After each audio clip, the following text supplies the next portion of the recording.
Bonjour à tous. Olivier Boko et Osvaldo Meki ont été déposés hier après avoir discuté avec le procureur spécial, la CRIET, la Cour de répression des infractions économiques et du terrorisme, le juge d'instruction et le juge des libertés de la même structure. Les quotidiens reviennent sur l'ambiance qui a prévalu dès cette première journée de comparution. On fait le point rapide dans la une des journaux tout à l'heure et on découvre ensemble les principaux griefs retenu contre les deux hommes présentés comme travaillant à une présumée atteinte à la sûreté de l'État quand ils ont été pris. Mais loin des affaires politico-judiciaires, nous allons recevoir Clément Agbagla. Il est directeur général de la recherche scientifique et de l'innovation au niveau du ministère en charge de l'enseignement supérieur et de la recherche scientifique. Avec lui, nous allons parler des nouvelles orientations engagées par le gouvernement béninois au sujet de la recherche et de l'innovation au Bénin. Retenez que récemment, 3 structures du domaine ont été supprimées. Nous allons en découvrir les raisons. Notre débat porte ce matin sur l'importance de la police municipale créée depuis environ 2 décennies. La police de Cotonou fait figuration en matière de l'ordre et de propreté, de maintien et de défis sécuritaires dans la ville, ces tâches les plus importantes. Nous allons examiner ce qui n'a pas marché alors, même que le pouvoir central envisage étendre cette prérogative à d'autres communes à statut particulier. Bienvenue à tous.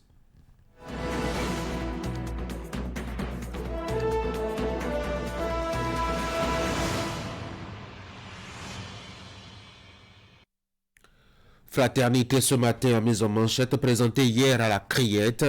Boko et Romeki placés sous mandat de dépôt, les chefs d'accusation en attendant le procès, disant déjà que François Vincent nous a quittés. Portons-le dans nos prières à prier fraternité ce matin. L'autre quotidien, affaire tentative de coup d'État, Olivier Boko et Osvaldo Meki en détention provisoire. Le Soleil Bénin Info, supposé coup d'État manqué. 3 personnes déposées en prison, 2 autres placées sous contrôle judiciaire. Matin libre, toujours le même sujet, dossier perturbation de l'ordre constitutionnel. La liste s'allonge. Le journal s'est souvenu qu'avant Romeki et Boko, il y a eu Rekia Mandougou et Joël Aïvo pour à peu près les mêmes reproches, affaire présumée tentative de coup d'État. Donc, mandat de dépôt contre Boko et Romeki. Et puis Maramonde Côte d'Ivoire 2021-2024, je crois, la journée de tous les espoirs pour les guépards. Le télégramme pour complot contre la sûreté de l'État, corruption d'agents et blanchiment de capitaux. Olivier Boko et Osvaldo Meki déposés en prison. Le Figaro national, tentative de coup d'État au Bénin, Boko et Meki mis sous mandat de dépôt. Décryptage info, croissance démographique.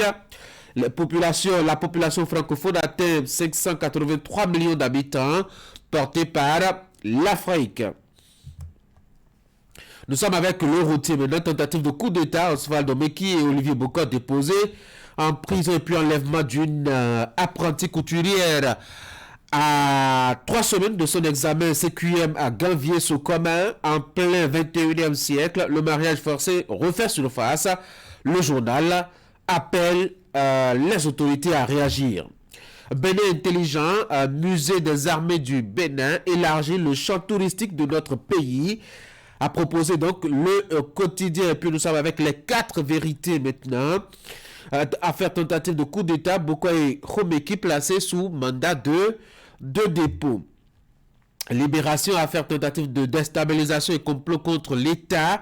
Romeki et Boko au Nouf. La justice déterminée à aller jusqu'au bout dans ce dossier. Nord-Sud quotidien, Général Faletti, un non-lieu partiel pour 9 personnes, 9 de ses co-accusés, après ces nombreuses années, bien évidemment. La nouvelle génération, et puis la boussole pour baisser une tentative de coup d'État. Zanaï crie à un règlement de compte politico-mafieux. Nous sommes avec Dabarou maintenant, lutte contre le cancer du sein, le dépistage, l'ultime solution pour sauver des vies. Et de retour à la une de fraternité pour la deuxième lecture présentée hier, Boko et Romeki placés sous mandat de dépôt. Les chefs d'accusation en attendant le procès. Depuis 10 ans déjà que François Messin nous a quittés, portons-le dans nos prières. C'est une recommandation donc de fraternité dans sa production de ce mercredi matin. Voilà donc ce qu'on peut retenir des quotidiens en leur une dans leur production ce matin et déposé à l'entrée de Canal 3 à Bénin, dans Fraternité notamment à l'intérieur. On peut découvrir justement quelques détails liés à cette affaire donc de tentative présumée d'atteinte à la sûreté de l'État. Les quotidiens sont largement revenus là-dessus. Eh bien, les deux hommes qui avaient été arrêtés le mardi sur dernier ont été déposés hier après avoir été écoutés. Quels sont les chefs d'accusation retenus? Complot contre l'autorité de l'État, corruption d'agents publics et blanchiment de capitaux. Voilà donc les éléments, en tout cas apportés à charge contre l'ancien patron des sports du Bénin, sous Patrice Talon, et justement l'ami assez très proche du chef de l'État. En attendant donc d'avoir la suite de l'affaire, on pourrait lire qu'à l'occasion, 5 avocats, notamment Maître Charlot Agossou, Maître Ayodele Aounou, Timothée Yabi, Pacom Koundé et Marie-Josée Yonsou étaient à l'intérieur avec les présumés accusés. Certaines sources ont annoncé la présence du colonel Dieudonné Thévé, commandant de la garde républicaine concernée. Également, par cette affaire, on n'a eu rien d'important qui est filtré de cette audience selon Fraternité, et ce qu'il nous propose ce matin. Mais une source judiciaire explique après avoir été devant le procureur spécial, les mises en cause auraient ensuite été entendues par la chambre d'instruction de la Criette, et aux dernières nouvelles, il a été confirmé que les deux personnalités incriminées étaient placées donc sous mandat de dépôt. D'autres détails à découvrir, notamment avec Fraternité, toujours à la page 3. Vous avez d'autres éléments donc dans le point proposé par le quotidien. À l'échelle continentale, vous avez l'actualité notamment au Togo, et puis cette indignation après l'agression sur le député sénégalais Guy Marius Sagna. Vous le savez, l'homme au verbe assez pointu et très dur contre les régimes et présidents africains, et notamment pour leur incapacité, en tout cas selon ses mots, à être autonome et à choisir du côté de leur peuple. Il a été agressé à Lomé, les journaux l'ont relayé. Qu'est-ce qui se passe après cette agression? Vous avez quelques échos proposés à la page 5 par Fraternité dans sa production de ce matin. Vous avez d'autres éléments qui pourraient vous intéresser sur l'actualité au plan continental. Achetez le journal et découvrez. Découvrez aussi cette intensification et cet élargissement de la guerre, notamment entre l'Israël et la Palestine. Désormais, il y a l'Iran qui s'en mêle et qui a tiré des missiles sur Tel Aviv, au moins 6 morts dans une fusillade dans la capitale israélienne. Comment cela s'est passé en tout cas cette journée-là? Achetez le quotidien, informez-vous et découvrez ce qui pourrait être présenté comme les risques liés justement à cette intensification de la tension entre les deux pays. Faut-il le rappeler, d'autres nations se sont mêlées. J'ai parlé déjà de l'Iran. Achetez Fraternité et informez-vous. Informez-vous aussi au sujet de cet anniversaire assez triste, faut-il le dire. Il s'agit notamment d'un ancien collègue et confrère de Canal 3 Bénin. Hier, cela faisait 10 ans. Vous vous rappelez certainement que François Messin a quitté cette terre. 10 ans donc que le chroniqueur sportif et analyste politique au verbe assez pointueux et très riche nous a quitté après une courte maladie. Le journal vous recommande surtout d'avoir une pensée pour ce journaliste,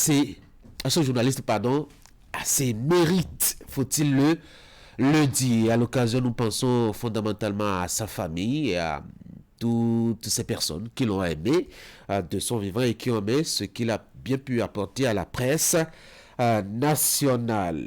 On pourrait en dire deux mots tout à l'heure. Lorsqu'on sera à l'étape de nos discussions, ce sera avec donc les débatteurs. Je rappelle qu'on parlera entre-temps de la police municipale et de ce qu'elle apporte à la ville de Cotonou. C'est la première expérience que le Bénin a faite. Qu'est-ce qu'on peut dresser comme bilan après 2 décennies pratiquement donc de mise en œuvre de cette réforme au niveau de la municipalité de Cotonou? On en parlera avant de dire 2 mots sur notre collègue qui a disparu et qui a offert son nom donc à ce studio depuis où vous entendez ma voix et depuis où vous allez suivre justement le bulletin de l'information avec Ingrid Day. Ingrid, bonjour. Bonjour Tanguy et bien bonjour à tous. Dans les titres de votre bulletin, la faculté des sciences de santé de l'université d'Abomey-Calavi qui offre des soins de qualité aux populations de Soava. C'est dans le cadre des 3e journées scientifiques des sciences de la santé. C'est la maternité de l'Opodji qui a accueilli ces consultations médicales foraines. Dans le panier de soins, on retrouve des maladies comme le diabète, le VIH-Sida, la drépanocytose, l'hépatite et bien d'autres maladies avec des conseils pour une bonne santé. Détail à suivre. Et puis, autre élément à suivre, toujours dans le bulletin d'information, un nouvel album à rajouter à la longue liste de la discographie de l'homme qu'on ne présente plus dans l'univers du showbiz béninois. Sabor Danialo a dévoilé le week-end écoulé un énième album, l'homme orchestre comme on l'appelle. s'est révélé encore une fois à son public.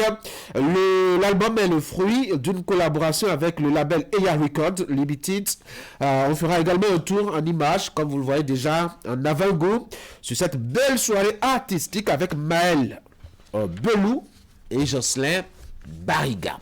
Voici le bulletin.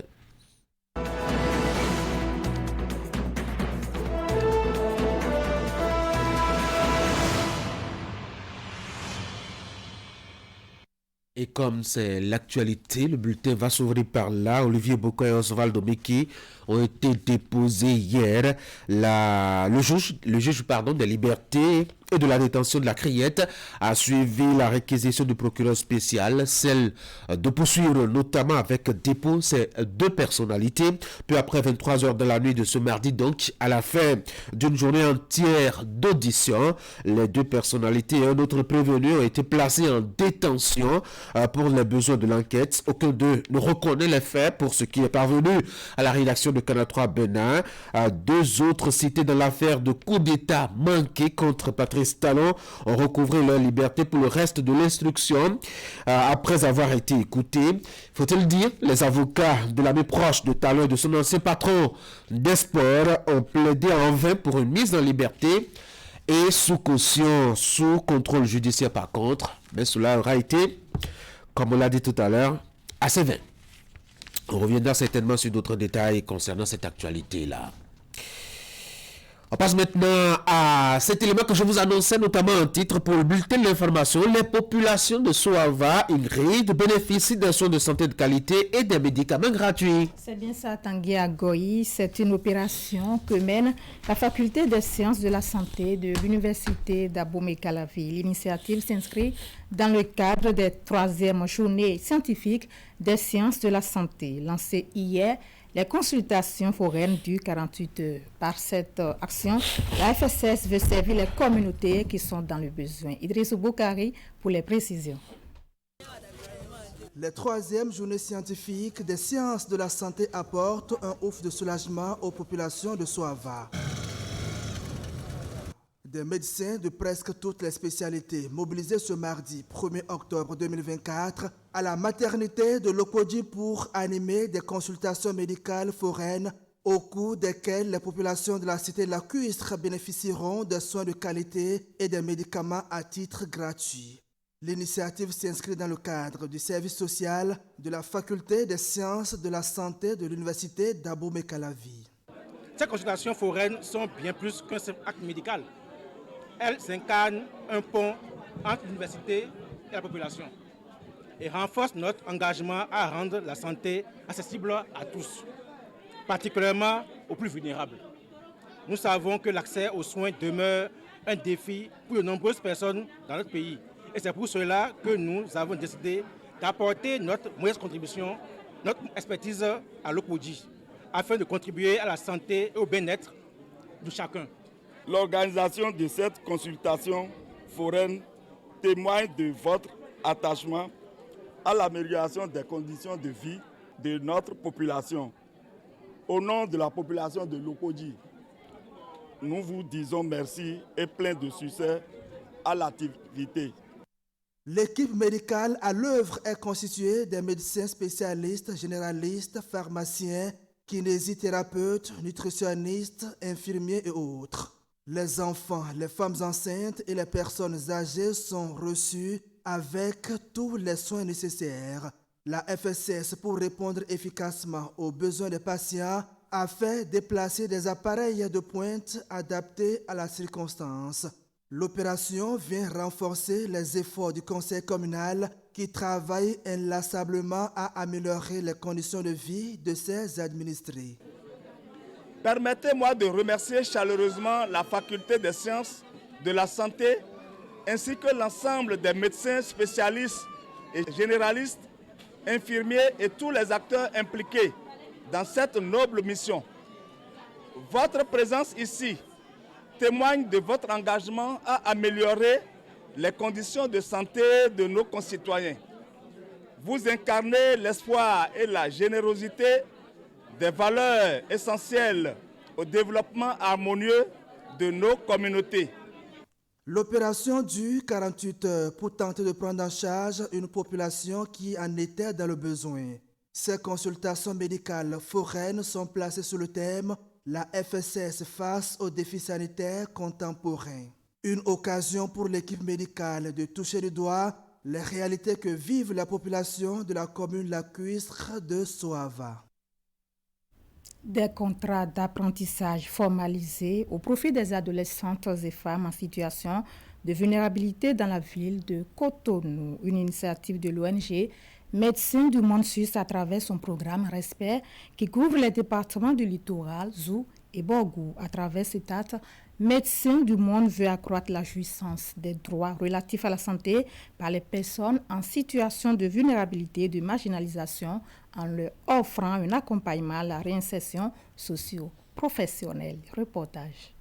Elles sont au total 38 jeunes filles en situation de vulnérabilité à bénéficier de ce programme initié par l'organisation non gouvernementale Médecins du Monde Suisse. L'atelier de ce jour, réunissant les patrons et patronnes d'ateliers de formation, parents et autorités administratives, vient ainsi acter la formalisation des contrats d'apprentissage de ces jeunes filles. Accompagner le projet d'apprentissage de ces 38 filles est donc salutaire et s'inscrit d'ailleurs dans les attributions de ma direction. Je suis donc heureuse que les responsables pensent déjà à la formalisation des contrats d'apprentissage. Ma direction, en temps opportun, se tiendra prête pour l'étude et le visa des 10 contrats. Pour une durée de 3 ans, ces filles vont être insérées dans les ateliers de coiffure, de couture ou encore de menuiserie dans la ville de Cotonou. À travers ce programme, Médecins du Monde Suisse vient soustraire ces jeunes du joug des violences sexuelles, du manque de jouissance de leurs droits liés à la santé sexuelle et reproductive. D'abord, je tiens à beaucoup remercier les médecins du monde parce que c'est grâce à eux qu'on va apprendre et finir notre formation en bonne et due forme et nos contrats et tout seront bien gérés. Donc vraiment merci beaucoup aux médecins du monde. En tant que jeune apprenti, on promet de bien finir la formation qu'on a fait et être de bons apprentis, être attentifs, respectueux, être à l'heure et à la formation. Et ne pas manquer de respect à nos patrons ou aux clients. Cet accompagnement à la réinsertion socio-professionnelle de ces jeunes filles apparaît donc comme une lumière dans le ciel des parents qui, par manque de moyens, n'arrivent pas à assurer un meilleur avenir à leur progéniture. En premier, il faut remercier Dieu en toutes choses, car c'est grâce à lui. Ensuite, un grand merci aux initiateurs de ce projet à l'intention des enfants, de nous parents, qui n'avons pas vraiment les moyens pour leur évolution. Cela leur permettra d'avoir un avenir. Merci aux initiateurs. Les patrons d'ateliers ont été exhortés à faire preuve de rigueur durant la formation de ces filles. Depuis l'avènement de ce projet de médecins du monde suisse, 132 jeunes filles ont déjà été mises en apprentissage dans plusieurs villes du Bénin, dont Ndali et Didja.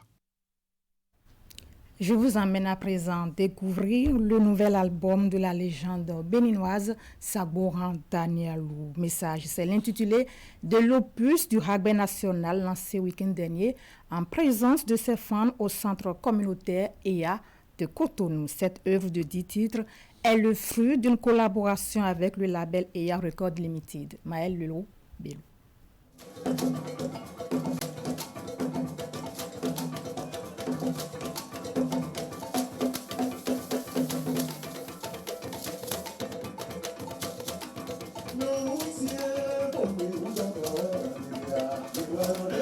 Après plus de 50 ans de carrière musicale, l'homme orchestre n'a visiblement rien perdu de son énergie sur scène. Pour le lancement de son nouvel album intitulé Message, le maître des rythmes nous embarque dans un voyage à travers le temps et l'espace. Une composition musicale de 10 chansons abordant des thématiques diverses. Un message plein d'espoir pour certains ou une exhortation à la remise en question sur des sujets qui fâchent.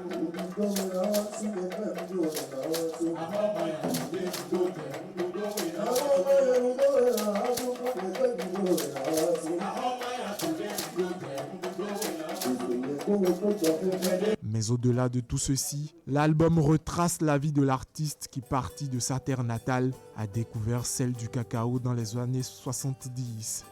Cette sauce rythmique dont lui seul en a le secret avait déjà été composée bien avant sa collaboration avec EA Records Limited, un studio dont il est tombé sous le charme dès le premier jour.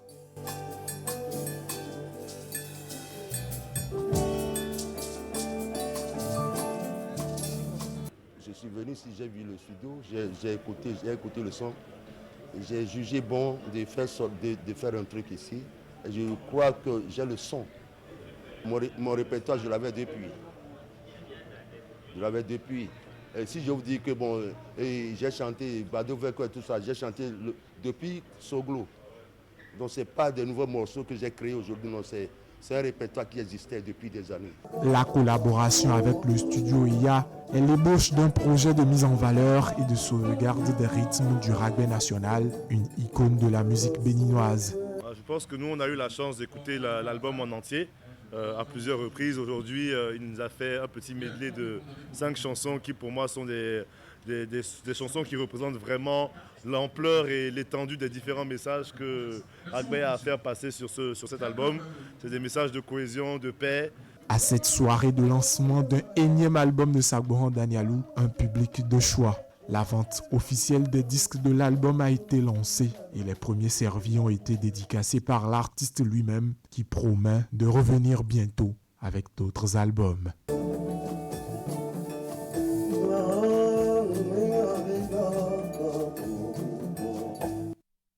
À suivre maintenant le résumé de la cérémonie de lancement officiel de la phase pilote du projet Synergie éducative et sportive 0 à 10 ans, une initiative du ministère des Sports et de celui de l'enseignement maternel et primaire. Son objectif, transformer les politiques éducatives et sportives au niveau national. Hugues Vingbi. Versement d'eau par terre, puis remise de bouquets de fleurs aux visiteurs. C'est dans cette chaleureuse ambiance que Benoît Dato et sa suite sont accueillis ici à l'EPP Wekegbo d'Akasato. Cette mobilisation peu ordinaire s'explique par le lancement officiel de la phase pilote du projet Synergie éducative et sportive, dont les élèves âgés de 0 à 10 ans constituent la cible. Le projet Synergie éducative et sportive reflète la volonté de 2 ministères sectoriels de mettre en place un modèle novateur, axé sur le développement psychomoteur, cognitif et social des enfants âgés de 0 à 10 ans. Par ce projet, nous concrétisons la vision et la stratégie du gouvernement de promouvoir la pratique sportive à la base dans nos écoles où se trouvent les ressources humaines, matières premières essentielles dans cette entreprise. Synergie éducative et sportive est le catalyseur par excellence d'un réel brassage entre enfants normaux et enfants porteurs de handicaps divers. À ce titre, il est un véritable générateur d'interactions bienfaisantes concourant à un développement psychomoteur qui véhicule des valeurs intellectuelles, morales et sociales. Les autorités territoriales saluent également la pertinence de ce projet et annoncent leur accompagnement. Ce projet permettra à nos jeunes apprenants de grandir dans un environnement où l'éducation et le sport se complètent pour forger des citoyens responsables et compétitifs. La ville Calavi est donc prête à pleinement jouer son rôle dans cette démarche en veillant à ce que les infrastructures et les conditions soient réunies pour la réussite de ce projet. Après les discours, place à la démonstration. Réunis en 4 différents groupes, les élèves sélectionnés pour cette spéciale séance de sport exécutent sous la direction de leur maître 3 activités. Le jeu de course en sac, le jeu de déménagement et le saut de pieds joints dans des cerceaux.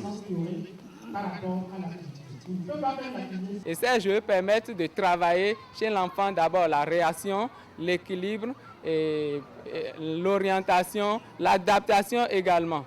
Complétant les classes sportives, le projet Synergie éducative et sportive vient renforcer la politique de l'État en matière de détection et de formation des talents sportifs à la base. Fin de cette session d'information. On se retrouve demain pour partager le reste de l'actualité, Tanguy. Oui, et demain, on sera jeudi, justement. Merci beaucoup pour le service de ce matin. Je vous souhaite de passer une très bonne journée. Merci, Tanguy. En attendant demain, justement, pour d'autres informations, mesdames et messieurs, dans la journée, vous aurez donc d'autres éditions d'informations avec des rendez-vous proposés par la rédaction de Canal 3 Benin. Entre 11h et 22h30, vous avez des éditions, notamment les grandes et les petites. On va continuer Actu Matin. Voici les sports.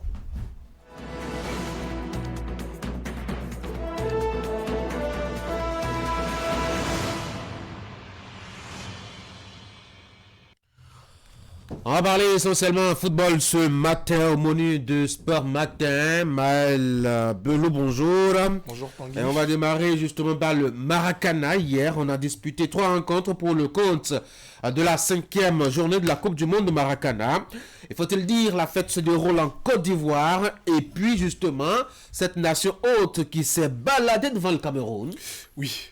Tanguy, on a commencé déjà à voir un peu plus clair dans la suite de la compétition avec ces matchs de la 5e journée. Pour revenir au Cameroun après sa défaite en ouverture face au Diable Rouge de la Belgique, les Lions indomptables affrontaient pour leur deuxième sortie les éléphants de la Côte d'Ivoire. À l'arrivée, c'est le pays hôte qui triomphe et qui a d'ailleurs enflammé tout le palais des sports de Treichville avec une victoire écrasante de 6-0, la plus large depuis le début du tournoi.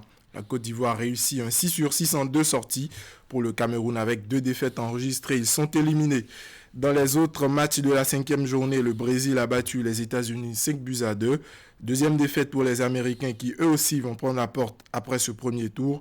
2/2 pour les Brésiliens. De son côté, le Canada enregistre une victoire courte mais très importante face au Mali, qui lui aussi doit déjà faire ses valises. Aujourd'hui, la compétition aborde sa 5e journée avec les Guépards qui affrontent la France pour une place au tour suivant. Un autre résultat que la victoire va hypothéquer les chances de qualification des hommes de Juste Danso. Autre rencontre au programme de cet après-midi, toujours dans le groupe B, celui du Bénin, la Jamaïque affronte la Guinée. Le groupe D verra le Sénégal défier le Togo pour un duel 100% ouest africain. La Guinée-Bissau jouera le Burkina Faso et pour finir, Tanguy, dans le groupe D, le Mali affrontera les États-Unis. Canadiens et Brésiliens se croiseront pour un derby 100% américain. On verra ce que ça va donner justement. Et les Guépards qui sont obligés de gagner. Oui. La victoire obligatoirement pour les hommes de Juste Danso s'ils veulent accéder au tour suivant de la compétition. Un autre résultat qu'une victoire pourrait crânement hypothéquer les chances des Guépards à cette Coupe du Monde de Maracana. Parce que la Guinée, justement, est en embuscade. La Guinée, faut-il rappeler, qui va jouer la Jamaïque, qui était tombée face au Bénin. On verra ce que ça va donner. On passe les frontières continentales en Europe. La deuxième journée de la phase de ligue de l'UEFA Champions League a démarré fort avec surtout une pile de buts inscrits hier et des équipes qui se sont donné un peu d'air. C'est le cas par exemple des Catalans et des Gunners. Bien sûr, le Barça et Arsenal, deux équipes qui n'avaient pas gagné lors de la première journée de cette Ligue des Champions nouveau format. Il va falloir s'y habituer. Se sont remis dans le sens de la marche. Victoire d'Arsenal 2-0 dans le choc face au PSG. Les Parisiens n'ont jamais trouvé les ressources dans cette rencontre pour inquiéter Arsenal qui s'est tranquillement imposé.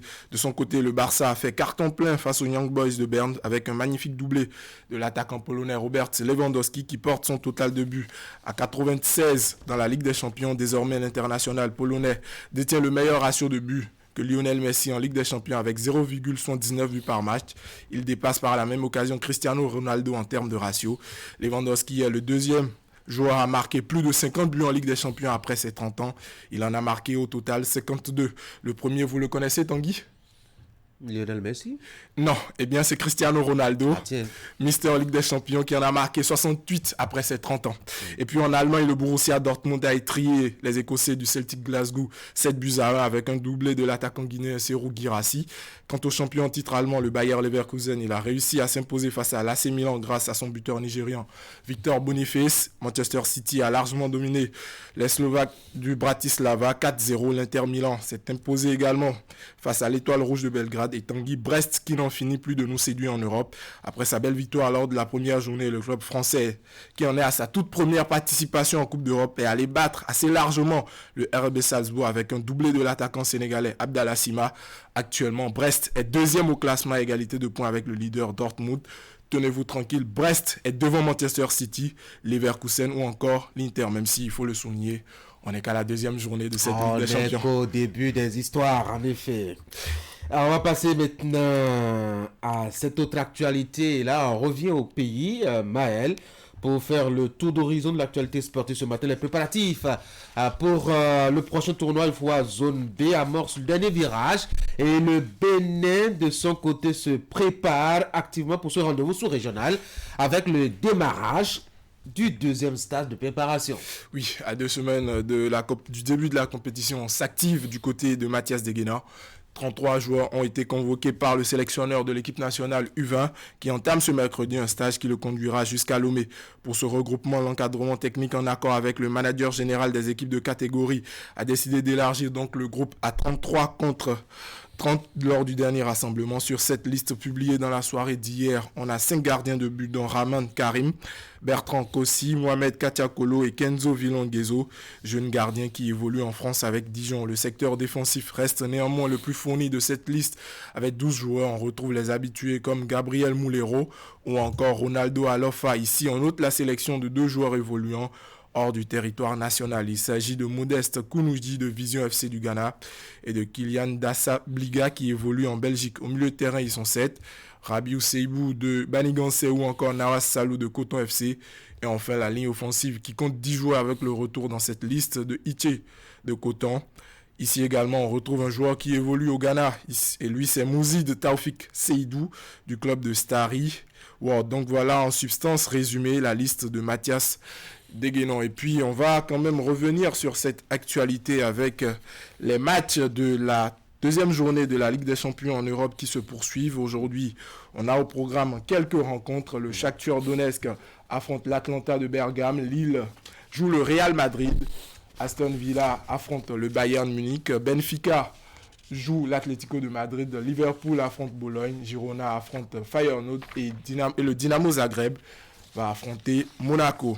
Tanguy, dites-moi, lequel de ces rendez-vous européens vous sera-t-il ce soir? Alors, je passe en revue rapidement. Shakhtar Donetsk contre Atalanta.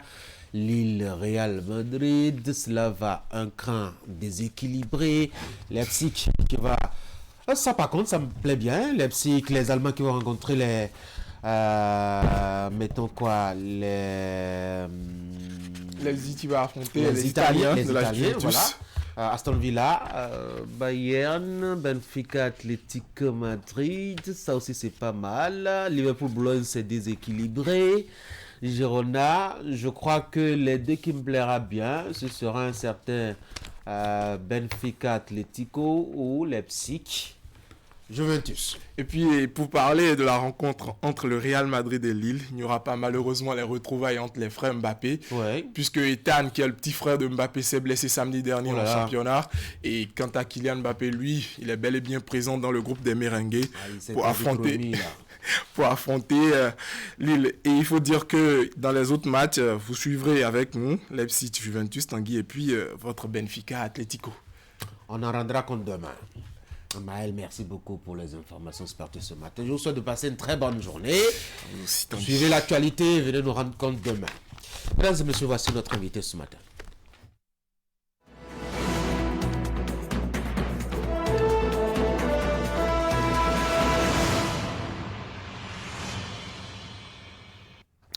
Je l'ai annoncé au début de cette émission, Clément Abangla est directeur général de la recherche scientifique et de l'innovation.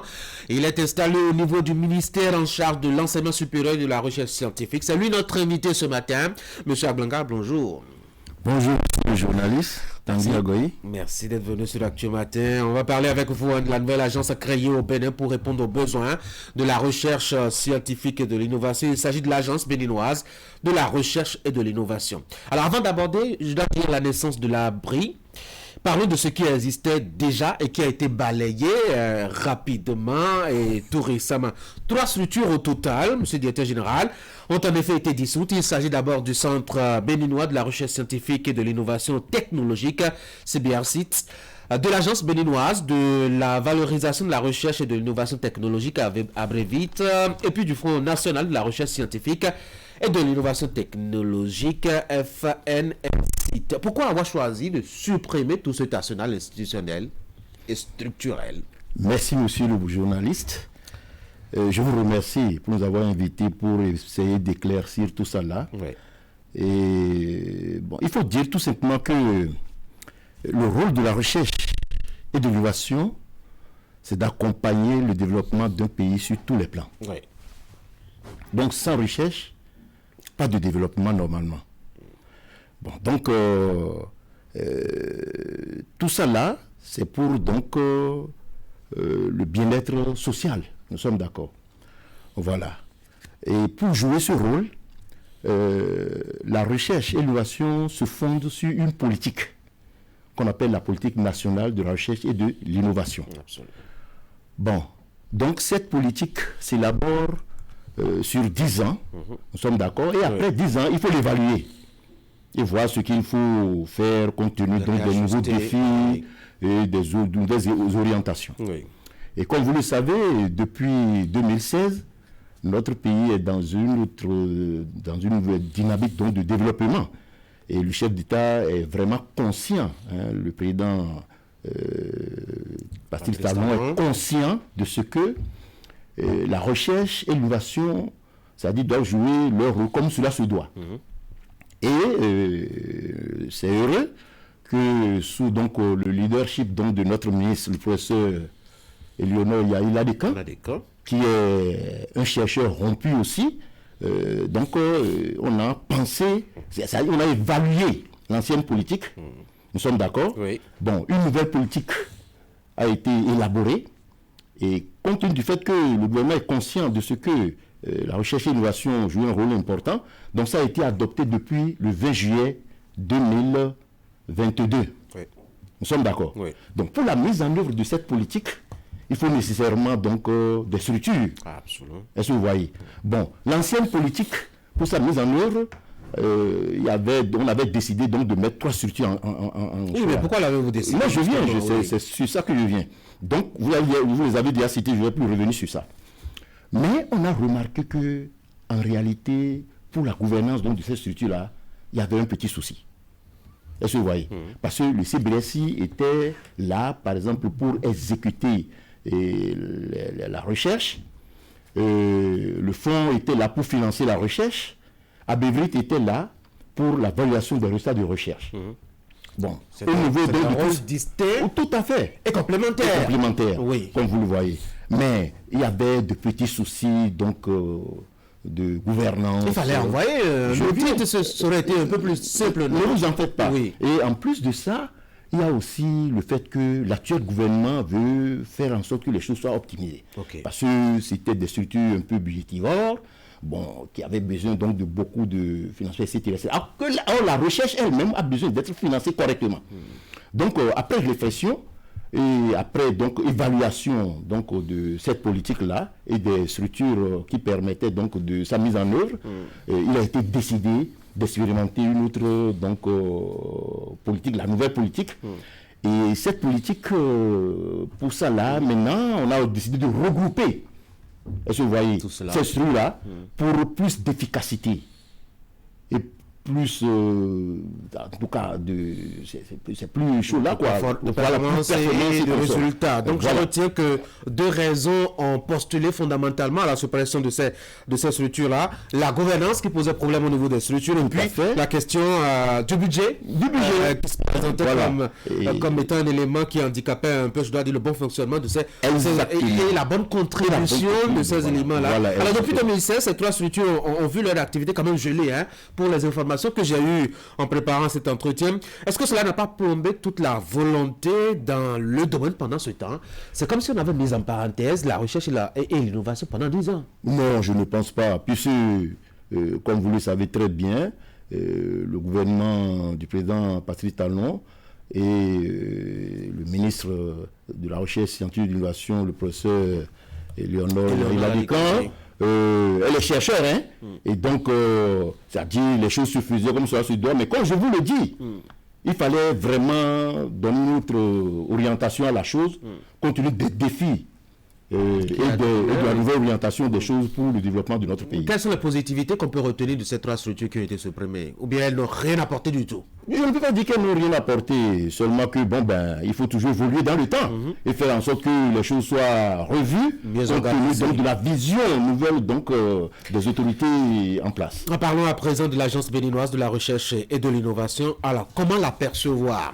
Est-ce que c'est un concentré de ces trois structures-là qu'on a dissoutes et dont vous nous aviez parlé tout à l'heure, ou une structure totalement nouvelle dans cet univers-là et qui veut apporter de la nouveauté? Comment on l'a définit? Bon, il faut dire d'abord que, comme je l'avais dit, les trois anciennes structures, chacune de ces structures avait son rôle.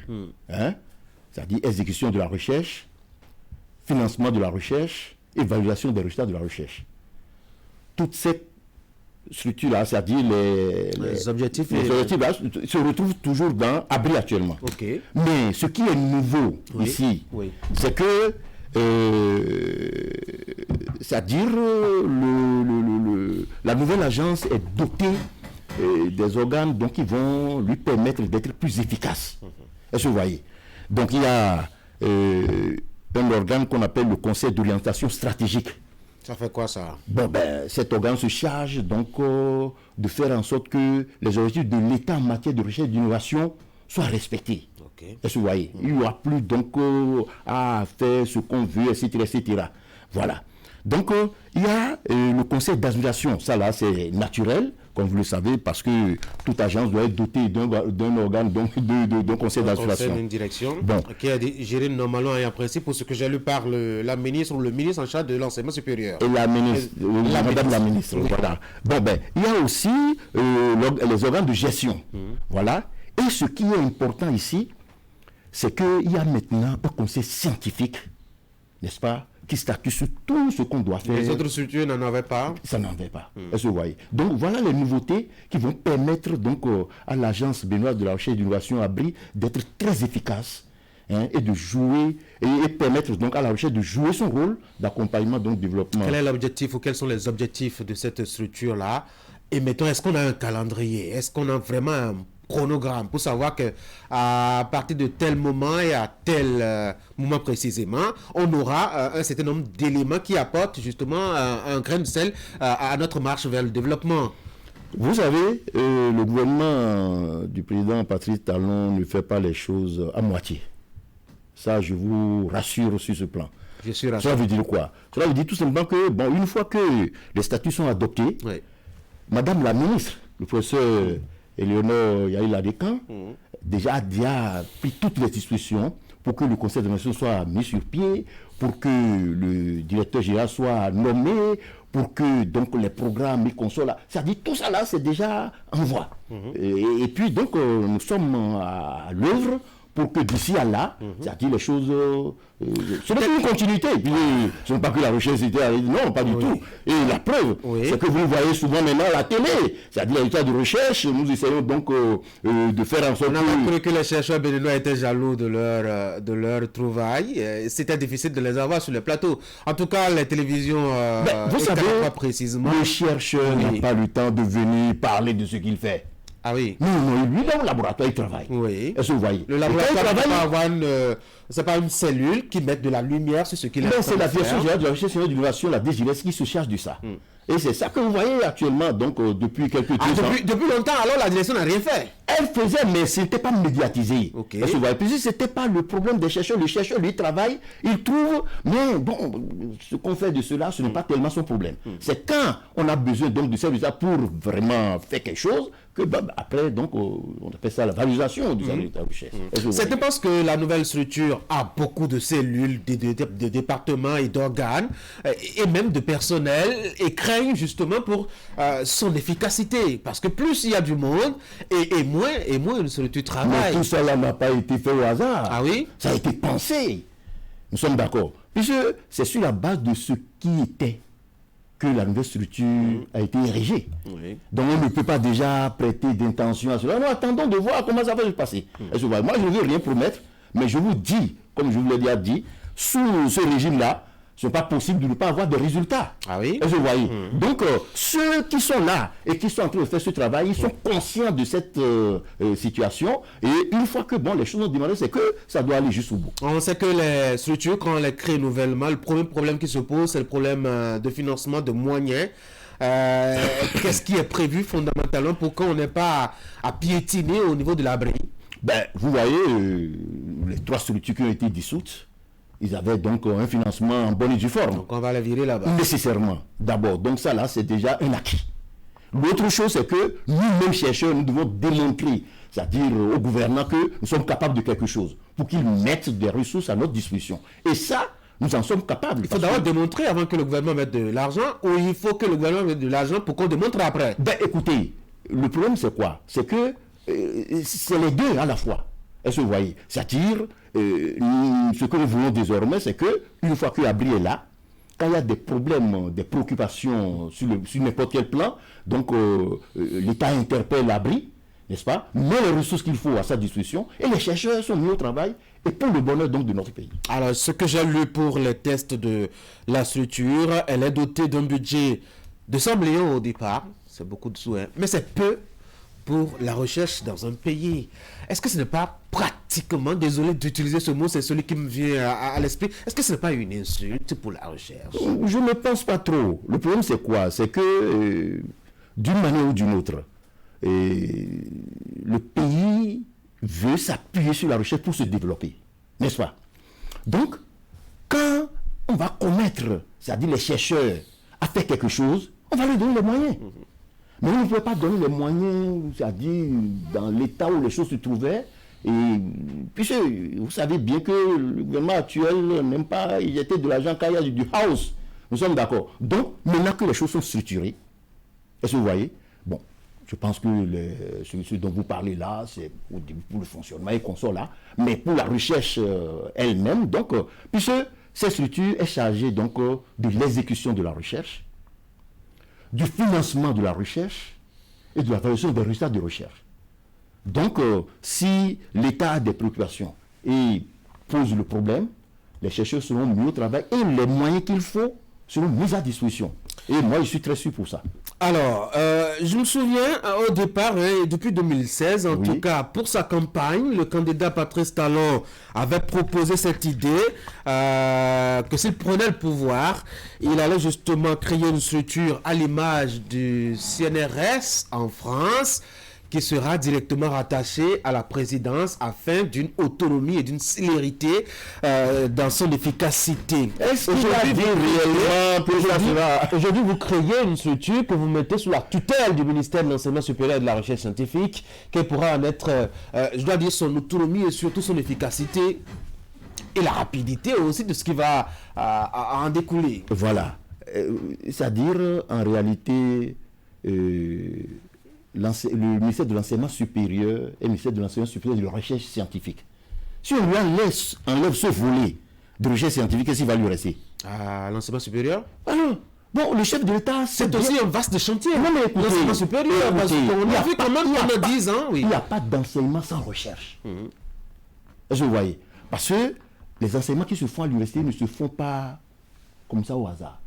Ça se fait à partir des résultats de recherche.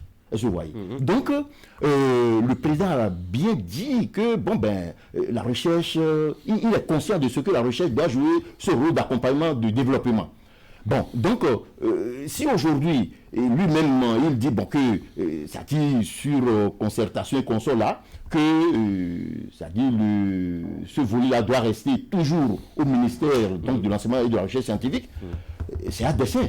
Et cela veut dire quoi? Cela veut dire que, d'une manière ou d'une autre, lorsque on va commettre les chercheurs pour résoudre 1, 2, 3 problèmes de la nation, et que ça va marcher comme cela se doit, mais qu'est-ce qui va empêcher donc de continuer à soutenir donc, ce volet, donc la recherche scientifique et l'innovation? Alors, il y a eu des structures que vous aviez supprimées pour des raisons que vous aviez évoquées, mais il y a d'autres structures de recherche qui sont encore là, qui sont des structures rattachées à des ministères. Qu'est-ce qu'elles vont devenir? Vous allez les laisser en l'air ou, elles ne vous regardent pas du tout. Je sais que vous fouillez dans votre tête, mais je vais vous aider. L'INRAB, par exemple, rattaché directement au ministère de l'Agriculture, ou la cellule de recherche au niveau du ministère de la Santé, ces unités-là ne vous intéressent pas? Vous savez, la structure qui est chargée, c'est-à-dire le ministère en charge de la recherche et de l'innovation, c'est le ministère de l'Enseignement supérieur et de la Recherche scientifique. Il fallait faire venir l'INRAB aussi. Pour qu'on sache qu'il y a un siège de la recherche et de l'innovation nationale. Il y a, dans la politique nationale de recherche et de l'innovation, n'est-ce pas, il y a une coordination de toutes ces activités. Est-ce que vous voyez? Donc, il n'y a aucun problème à ce niveau-là. Puisque, d'une manière ou d'une autre, donc, normalement, chaque ministère devait avoir une structure de recherche. Parce que, pour quoi que ce soit, c'est-à-dire, quoi qu'en soit, donc, quelle que soit la structure ou bien le ministère, il doit avoir un volet recherche. Est-ce que vous voyez? Mais ce volet recherche est coordonné par la structure nationale chargée donc, de la recherche et de l'innovation. Cela veut dire quoi? Cela veut dire que les autres, lorsqu'ils exécutent donc, ce qu'ils doivent faire comme recherche dans leur domaine, ils rendent compte. Nous sommes d'accord. À l'abri? Pas à l'abri, c'est-à-dire au ministère de l'Enseignement et de la Recherche scientifique. Okay. Et on va faire en sorte désormais que ce soit à l'abri qui essaye donc de voir un peu comment les choses se passent et coordonner. J'ai l'impression qu'il n'y a pas une connexion directe entre cette structure et l'abri. Je ne peux pas vous le dire, mais il y a des tests qui seront pris pour faire en sorte que les choses aillent mieux désormais et qu'il n'y ait plus de house, que le financement de la recherche soit connu et que les choses se passent comme cela se doit. Est-ce que vous voyez, nous sommes là pour faire ça et ça se fera. Ce que les chercheurs attendent maintenant, c'est quand est-ce que ça va commencer, l'abri? Ça doit commencer. Ah oui? Ça doit commencer dans la mesure où, si on est en train donc d'œuvrer pour que les différents organes soient mis en place, et dès que c'est mis en place, et d'ici donc, bien sûr que oui, donc d'ici novembre, je pense que les choses vont rentrer dans l'ordre et on va commencer à sentir que quand ça a commencé à bouger sur le plan de la recherche. C'est que ce n'est pas que ça ne bougeait pas avant, mais il faut dire tout simplement les chercheurs ont dit que c'était au ralenti depuis 2016. On a mis en parenthèse la recherche. Non, pas du tout. C'est-à-dire que peut-être que l'État ne mettait pas réellement les chercheurs au travail. Et les chercheurs, mais comment, les conditions sont très bonnes. Vous êtes enseignant-chercheur, il y a les statuts particuliers qui vous permettent donc d'avoir ce qu'il faut pour votre épanouissement et pour travailler. Est-ce que vous voyez? Mais seulement que l'État ne mettait pas les chercheurs comme il le faut sur, donc, au travail, comme je le dis. C'est-à-dire, désormais, ils seront mis au travail. C'est-à-dire, quand il y a un problème, c'est à eux d'abord on pose le problème. Et ils auront les moyens donc pour faire le travail et former la relève, etc. etc. Oui. Donc tout ça là, c'était parce que les laboratoires et consoles là étaient un peu créés comme ça par donc des professeurs de rang magistral. Mais il faut remarquer qu'on doit mettre de l'argent pour soutenir les choses quand c'est individuel. Donc c'est donc pour recadrer tout ça là et faire en sorte que le financement soit efficace et qu'on soit là que tout ça là. Ces réformes-là donc, sont actuellement en cours et sont déjà en train d'aboutir. Justement, et ça va être ma dernière curiosité.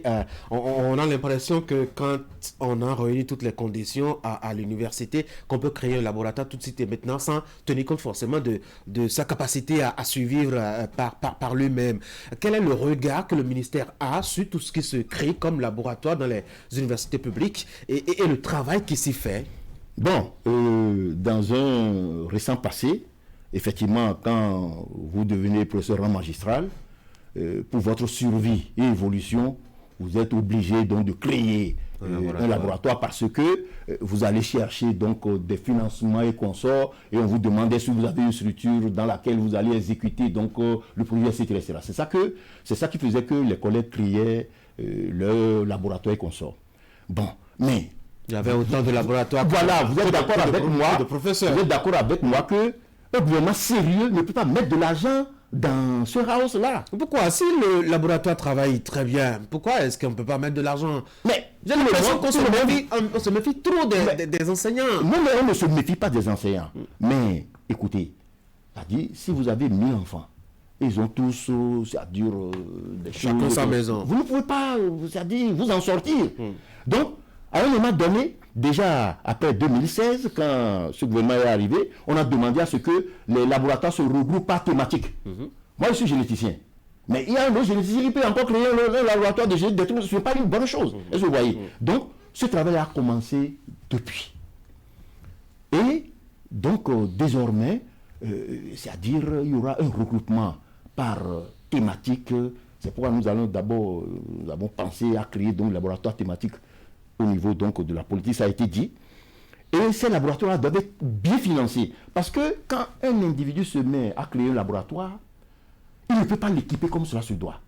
Et l'État ne peut équiper chaque laboratoire. Est-ce que vous voyez? Donc, il faut que les laboratoires soient équipés par thématique. Et donc, c'est dans cette dynamique que nous sommes. Et une fois que ça sera fait désormais, tous ceux qui travaillent sur les mêmes thématiques vont se réunir donc pour vraiment devenir des unités de recherche et travailler donc en complémentarité, parce que quand je prends mon cas en tant que généticien, il y a plusieurs branches de la génétique. Nous ne sommes pas des éditeurs pour... Donc voilà un peu comment les choses se passent.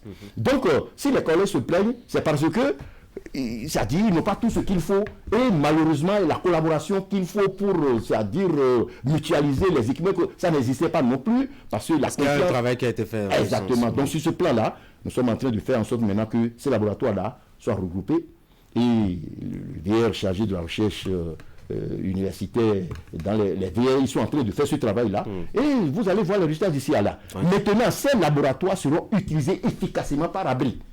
Est-ce que vous voyez? Parce qu'ils seront d'abord évalués par l'abri et labellisés par l'abri. Et dès que c'est bon, c'est bon. Donc, et puis, donc, il n'y aura plus de problème sur ce plan-là. On verra bien. Est-ce que tous les laboratoires seront systématiquement, quand le travail sera fait, systématiquement appuyés? Mais appuyés quand on va vous demander un travail. Nous sommes d'accord. Si le pays a besoin donc de vous confier un travail, il met les moyens à disposition. L'autre chose aussi, c'est que les laboratoires thématiques seront équipés, comme cela se doit, avec les instruments de dernière génération, pour que lorsqu'une recherche commence là, ça finisse ici au Bénin. Qu'on ne soit pas obligé donc d'aller continuer les choses ailleurs, etc. Donc c'est la vision du gouvernement, c'est notre vision, et puis je pense que nous sommes dans cette dynamique actuellement. Je vais vous souhaiter beaucoup de courage, Monsieur Clément Agbangla. Je rappelle, vous êtes directeur général de la recherche scientifique et de l'innovation au niveau du ministère en charge de l'enseignement supérieur et de la recherche scientifique. Merci d'être venu sur la... Merci beaucoup, M. Tanguy Agoyi. Merci beaucoup. Je vous remercie. Mesdames et messieurs, on va passer maintenant à une autre rubrique. Actu Matin, c'est le rendez-vous économie avec Jacques Débé. Jacques est déjà en ligne. Je vous propose qu'on fasse la transition rapidement.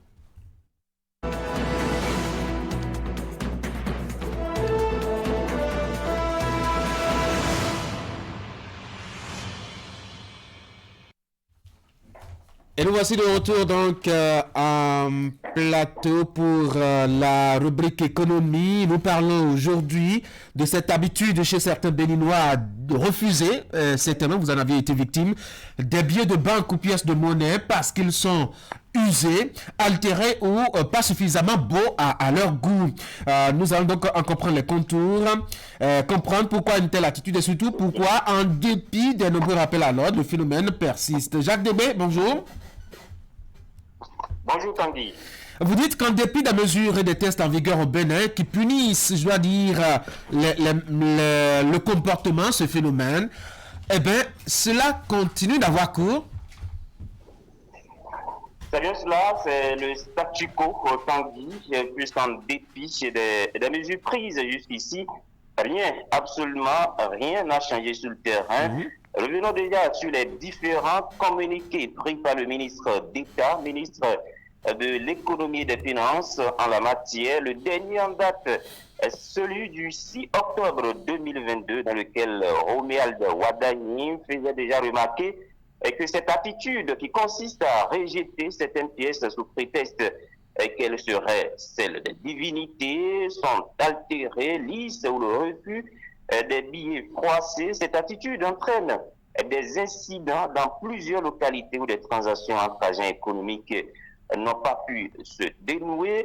Dans sa note, le ministre a martelé que les pièces dites lisses et les billets froissés ont toujours pour légal et pouvoir libératoire au même titre que les autres sur toute l'étendue du territoire national et dans les pays de l'Union monétaire ouest-africaine.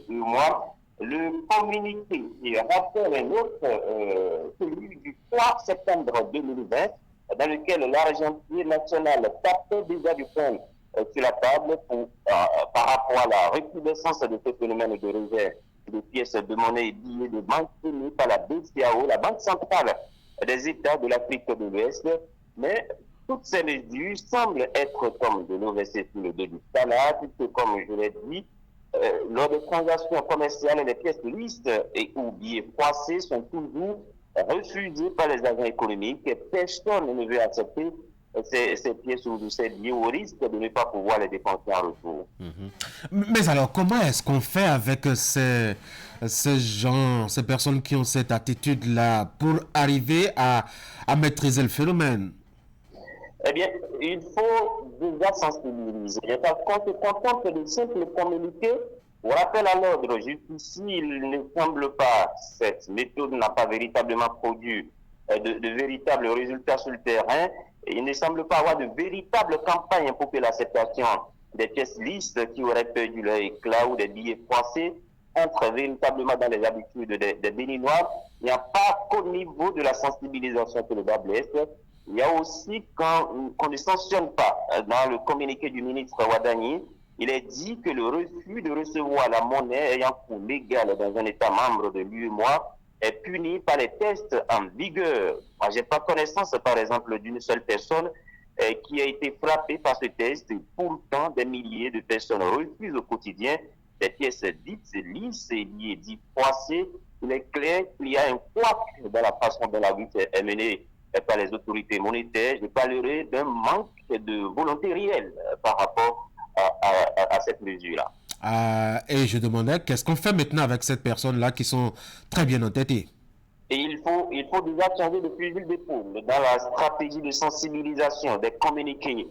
D'accord, mais il faudra faire beaucoup plus, aller plus loin, en menant une véritable campagne sur le terrain. Moi, je ne serais pas contre que des agents du ministère de l'économie et des finances, par exemple, soient envoyés dans les marchés, les centres commerciaux, au niveau de la population, pour expliquer réellement que disent les tests, qu'il ne revient pas aux populations, aux agents économiques de refuser les pièces lisses et billets froissés. À cela, il faudra peut-être ajouter les grandes affiches de sensibilisation. Je vais parler des panneaux publicitaires dans les villes du pays, associer les organes de presse écrite comme audiovisuel et même les web médias, sans oublier les prières publiques dans les villages notamment. Ce faisant, tout le monde sera au même niveau d'information et c'est ce qui va permettre d'établir la confiance entre tous les agents économiques, parce qu'en réalité, certains vous disent, moi, ça ne me dérange pas de recevoir les pièces lisses et billets froissés, mais le problème, c'est où les dépenser, puisque les autres refusent de me les prendre. Tous les Béninois des villes, des villages, des campagnes, des hameaux doivent être informés de l'existence de cette mesure pour éviter toutes ces incompréhensions qui s'observent au quotidien sur le terrain. Le drame en Tanguy, c'est que parfois vous avez la seule pièce en poche, vous finissez d'acheter l'article, l'essence ou des divers, vous finissez de manger et vous remettez l'argent, vous dites que la pièce est lisse. Bienvenue les dégâts, comment vous gérez tout ça? C'est un véritable casse-tête sur le terrain parfois et il faudrait à une certaine période passer à la vitesse supérieure. Absolument, et c'est important. On verra bien comment est-ce qu'on pourrait s'en tirer face à ce comportement, faut-il dire, des agents commerciaux dans les centres commerciaux du Bénin. Parlons fiscalité, Jacques. Encore une fois, pour finir ce matin, près de 278 milliards de francs CFA. C'est le montant mobilisé par la douane béninoise et les impôts de janvier à février 2024. Oui, et ces deux régies au niveau de notre pays ont réussi à mobiliser, comme vous l'avez dit, près de 278 milliards de francs CFA, rien que pour le mois de janvier et février 2024. C'est ce que rapporte la Direction générale du budget dans un rapport intitulé Bulletin mensuel d'exécution du budget de l'État du ministère de l'Économie et des Finances. Dans les détails, la douane et les impôts ont mobilisé 149,83 milliards de francs CFA pour le compte du mois de janvier et 128,12 milliards de francs CFA pour le compte du mois de février 2024. En 2 mois, ces deux services ont donc réussi à renflouer les caisses de l'État à hauteur de 278 milliards de francs CFA, ce qui représente une hausse de 20,8% comparée à la même période d'un an plus tôt. Par ailleurs, la recette globale du budget de l'État en exercice 2024 pour le compte de ces 2 premiers mois de l'année en cours s'élève à 311 milliards de francs CFA. C'est une hausse de 40 milliards par rapport à la même date en 2023. C'est-à-dire donc que les caisses de l'État se portent bien malgré les crises, malgré la fermeture des frontières avec le Niger par exemple, malgré les guerres au niveau international, la guerre russo-ukrainienne, la guerre au Moyen-Orient. Le Bénin arrive encore une fois à faire preuve d'une certaine résilience face au choc exogène. Jacques. Tanguy. Merci. Merci à vous. Très bonne journée à Paraco. Mesdames et messieurs, retour à Cotonou. Je vous rappelle rapidement tout ce qu'on a connu entre cette heure et l'heure actuelle. D'abord, la une des journaux, le bulletin d'information avec Ingrid Day. Maël Belou est passé par ici nous proposer les informations sportives. On a eu notre invité tout à l'heure, même professeur Agbangla, qui est directeur général de la recherche scientifique et de l'innovation. Il est venu parler de l'ABRI, cette nouvelle structure créée par le gouvernement béninois pour assurer la recherche scientifique et l'innovation au Bénin. Et tout de suite, vous aviez suivi la rubrique économie avec notamment Jacques Degbé qui nous parlait de cette attitude de certains Béninois à refuser les pièces et billets de banque usés parce que peut-être ils ne sont pas à leur goût. On va faire la pause maintenant.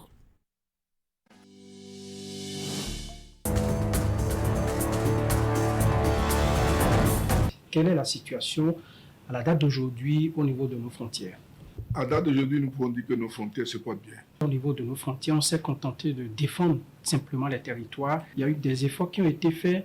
Malgré ça, il y a eu quand même des frappes des présumés djihadistes que nous avons enregistrés récemment. En quoi nous sommes responsables? Si chaque Béninois ou chaque ressortissant de ces communes pouvait aller construire une chambre couchée au salon pour que quand on affecte quelqu'un là-bas, il puisse dormir en paix, on n'aurait pas cette situation. Aujourd'hui, au sein de l'opinion africaine, la CEDEAO est très critiquée. Vous savez, j'ai un problème parce que je sais, et nous savons tous, comment la CEDEAO est. Mais quelles sont les pistes de solution pour un retour à la normale? Dans les deux cas, qu'on reprenne le contact. Ils sont moins abrités de civisme et de patriotisme, ces Béninois. Lorsqu'on regarde globalement, on se rend compte quand même qu'il y a du travail à faire.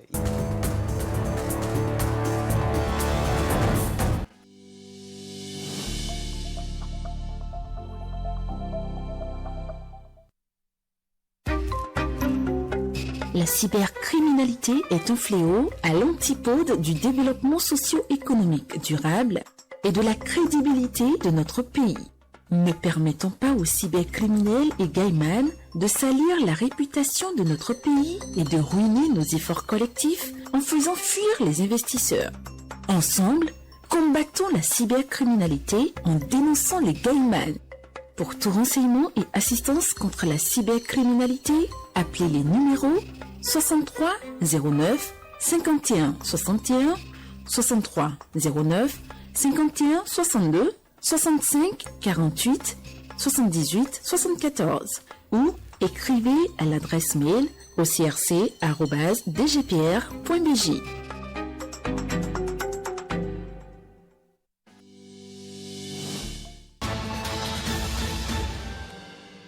Ici, on décrypte, on analyse et on commente tout avec nos invités sous différents formats.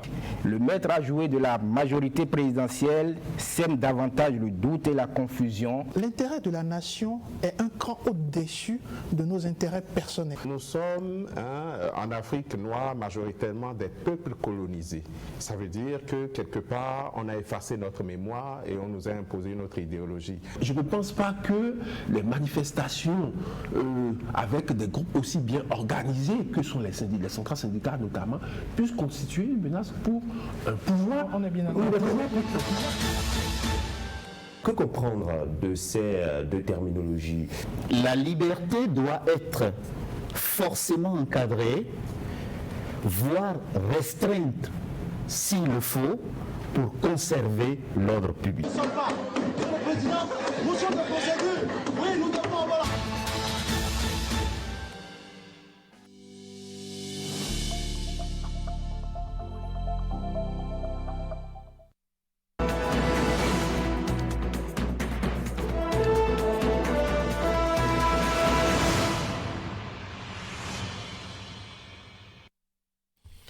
Actualité oblige, on va dire deux mots au sujet de ce qui s'est passé hier à la Cour de répression des infractions économiques et du terrorisme. Avant de venir à notre sujet, notamment la place et l'importance, je dois dire, de la police municipale depuis qu'elle a été installée à Cotonou.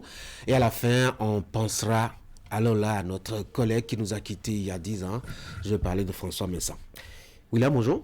Bonjour. Eric, bonjour. Bonjour. Franck, bonjour. Eric, bonjour. William, vous étiez avec votre ami Mario Metonou. Comment ça s'est passé la journée de discussion hier? Je n'étais pas avec lui. Ce Ah, d'accord. des prévenus qui étaient avec lui. J'étais bien loin de lui. Alors, qu'est-ce qui s'est passé? Ils nous ont encore marginalisés, nous les à peu près journalistes de la République. Il n'y a que les médias internationaux et même très tardivement après la télévision nationale, avec une aînée que je respecte beaucoup, qui ont été admis. Nous, apparemment, on n'est pas journalistes, on est moins formés, ou on est dans des médias peu acceptables pour qu'on nous laisse accéder à des salles d'attente. Je ne suis pas trop dur. Si j'ai passé toute une journée debout à la Criette jusqu'à quitter la Criette à 0h et que d'autres sont venus à 17h. Dans les environs de la Criette. Dans les environs de la Criette, au bord des pavés, à radoter, à déblatérer à la limite, et que des gens viennent à 17h et parce qu'ils sont d'une certaine presse et ils sont plus journalistes que nous, quand je le dis, ce n'est pas que moi, on est très nombreux de la presse privée à ne pas pouvoir accéder. Le dispositif filtre les non-journalistes ou les journaleux que nous étions peut-être et faisait place à des plus grands journalistes. D'accord. Je crois que c'est un gros coup de gueule et voilà des chantiers auxquels la HAC doit s'intéresser. Parenthèse fermée, comme vous dites. Oui. Maintenant, le sujet lui-même. Bon, quand j'ai fini de cracher ça. Oui, il y a eu une longue journée d'audition à la Criette. Le parquet spécial, à travers d'abord le procureur, a écouté les prévenus, notamment ceux qu'on connaît le plus, Olivier Bokor, Oswald Omeki. Le parquet a poursuivi avec mandat de dépôt les deux concernés principalement. Le colonel Thévo Edjire, cité dans le dossier, n'a pas été poursuivi. Un autre prévenu a été également poursuivi. Ils étaient trois. On n'a pas son identité, c'est quand même curieux. On a son identité, le nom, je l'ai pris dans mes notes, mais il est très peu connu, lui, justement, parce que Même la révélation de son inculpation a été évoquée par les avocats au-delà de 23h30 pendant l'interview, après la décision. Donc, ils ont été poursuivis. Eux, 2 autres n'étaient pas poursuivis, mais quand même tous sont passés devant la Chambre des libertés et de la détention avec la juge Moustapha, qui, le clair du temps, on a subi ça. C'est-à-dire, les plaidoiries étaient longues. Les avocats, en fin de journée, ont reconnu aussi qu'ils avaient suffisamment eu de temps. C'était une dizaine d'avocats pour l'ensemble des prévenus. 4 chefs d'accusation contre... Bon, ce ne sont pas encore des chefs d'inculpation, ce sont des infractions qu'on leur reproche. En fait, retenons que le débat hier à Criette, ce n'était pas de savoir si Bokor a fomenté un coup d'État ou une mutinerie viendrait de Omeki ou pas. C'était de savoir principalement si pour les charges qui pèsent contre ces messieurs, s'il fallait poursuivre l'instruction. Parce que avant la Chambre des libertés de la détention, le procureur a envoyé au juge d'instruction. Voilà. Donc l'affaire est entrée officiellement en instruction. Donc il fallait savoir si les enquêtes devraient se poursuivre pendant que ces messieurs sont en liberté ou sous mandat de dépôt. Le procureur a requis mandat de dépôt et finalement, en fin de journée, malgré les plaidoiries, la juge des libertés de la détention a suivi le procureur. Donc, ils ont préféré Bokor, Omeki et le 3e sous mandat de dépôt et les 2 autres prévenus sous contrôle judiciaire. Maintenant, est-ce qu'on a avancé? Oui, parce que... Est-ce qu'on a eu un peu de lumière? Un peu de lumière, d'une manière ou d'une autre, parce que jusque-là, officiellement, nous ne savions pas où Olivier Bokor était. On sait là où on sait qu'il était à la DGPR et qu'aujourd'hui, maintenant, il est dans une maison d'arrêt. Une des maisons d'arrêt, on finira par avoir la procédure, la précision d'un moment à l'autre. On sait aussi qu'on est officiellement en instruction et que l'instruction doit aller à un rythme, à une certaine célérité en raison de l'affaire, parce que nous sommes au pénal. Pour pouvoir nous situer sur la prochaine... Parce que ce qu'on attend le plus, c'est l'audience publique. On veut aller dans le fond, on veut découvrir les arguments. Tout ce qui a été dit hier, il nous a fallu beaucoup de tact pour arracher quelques mots aux avocats sur le fond. Très, très réservés qu'ils étaient. On veut les déballages, on veut les informations, et au nom de ça aujourd'hui. Mais sachez une chose, Bokor et Omeki ont passé leur première nuit en prison. Franck? Je pense que... Est-ce qu'on peut ouvrir la parenthèse qui était fermée? Allez-y. Oui. Moi, je pense que notre aîné Edouard Loko, président de la RAC aujourd'hui, doit travailler à ce que tous les journalistes, dès lors que le statut vous est reconnu, vous avez le statut de journaliste, qu'on vous permette d'avoir accès aux sources d'information.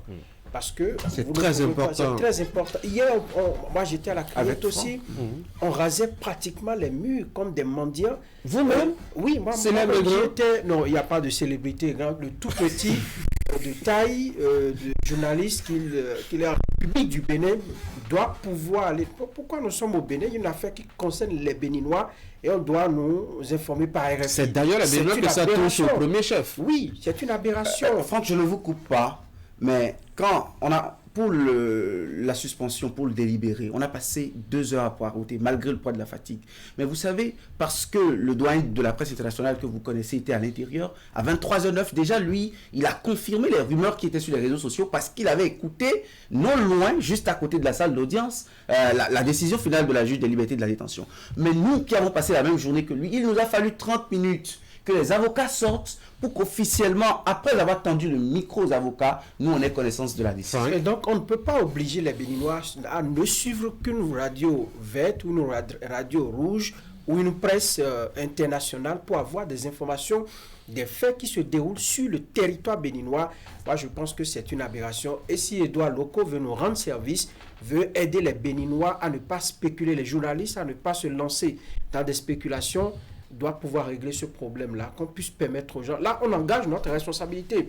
Vous allez à la source, vous prenez l'information, la façon dont vous traitez l'information, c'est maintenant, c'est vous qui prenez tout cela en charge. Quand j'ai fini de dire ça, je pense que pour moi, on a évolué. Et lorsqu'on parle d'instruction, on dépose quelqu'un en prison. Je me rends compte que c'est pour des besoins d'enquête qu'ils sont là. Olivier Bokor, Omeki et tous les autres qui sont cités dans cette affaire, ça ne voudra pas forcément dire qu'ils sont coupables de ce qu'on leur reproche ou non coupables de ce qu'on aura les précisions. Et moi, je suis heureux qu'aujourd'hui, qu'on ait commencé déjà par les écouter, que les avocats aient eu le temps de faire des plaidoiries et que prochainement, peut-être, nous aurons encore d'autres audiences et que les choses iront vite pour qu'on puisse situer le peuple béninois sur ce qu'il s'est réellement passé. Ouais. Je vais commencer par cette grosse bourde et je pense que c'est la énième bourde et c'est le moment pour le président Édouard Loko de véritablement écouter ce cri de cœur des journalistes parce qu'il n'y a pas des journalistes d'une catégorie minime ou minimale soit-elle dans notre secteur. Non, c'est important. C'est véritablement important qu'on en parle parce que ce n'est pas pour la première fois. Ça arrive de plus en plus alors que un journaliste, je dis bien un journaliste, de surcroît, détenteur de sa carte de presse, mérite ce respect tout au moins. Et quand on regarde au milieu de ce groupe de journalistes et qu'on fait de façon tacite un choix en se disant oui, tel est plus journaliste que tel, je pense qu'il est temps que justement l'ARAC se penche véritablement sur ce cas pour que le journaliste, le confrère de notre corporation qui détient sa carte de presse. Pourquoi vous en voulez à la RAC? Non, on en retient. On n'en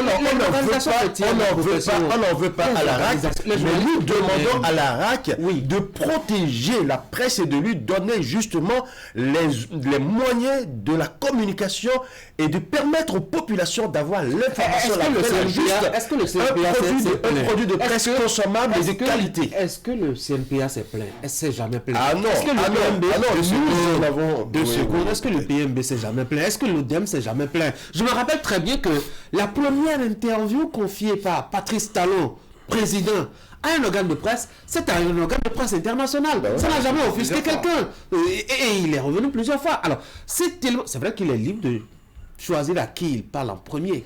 Mais il n'y a que nous-mêmes au sein de la corporation, nous nous accommodons. Nous accommodons. Président de la sous-région, on ne s'en accommode pas parce que vous l'avez bien entendu. On ne s'en accommode pas. Donc déjà là, je pense que c'est une grosse bourde et il faut que véritablement la RAC se penche sur ce dossier et que véritablement les confrères puissent avoir les coups des franges pour faire le travail comme cela se doit. Ceci étant dit, pour moi, c'est sans surprise que les deux principaux prévenus soient mis sous mandat de dépôt parce que c'était déjà les deux principaux prévenus là, parce que là on nous parle aujourd'hui de 5 prévenus.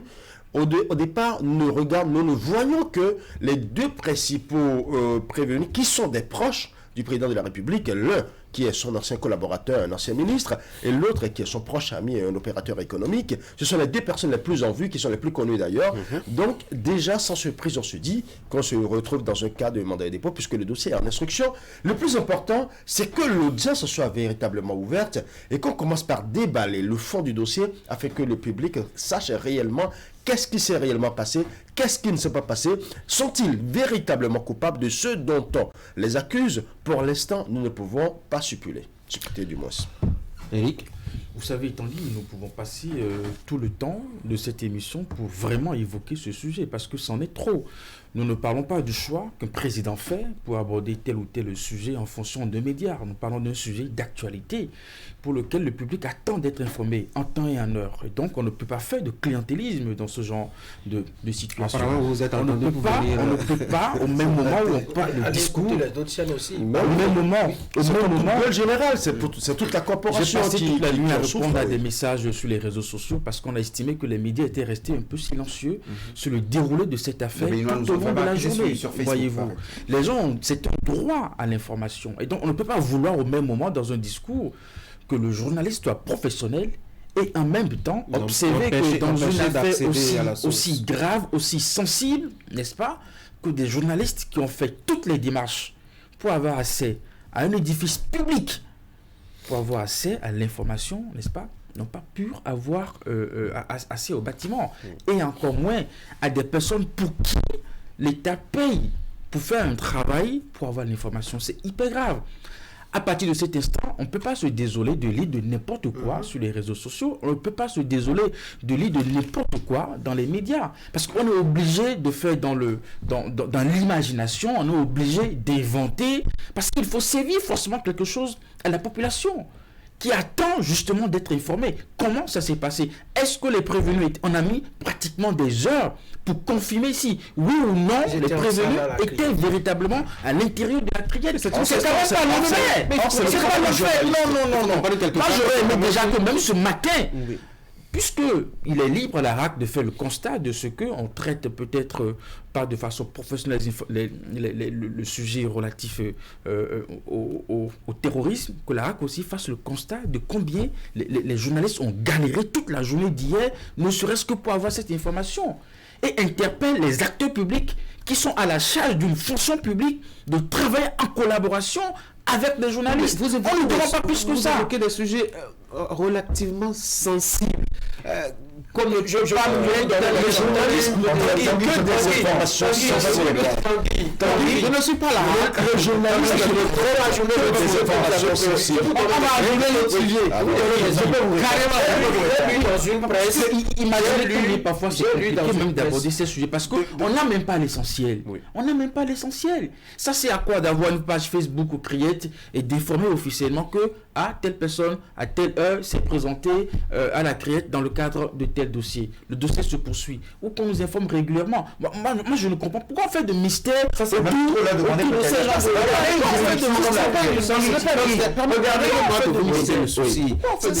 Ce n'est pas un mystère.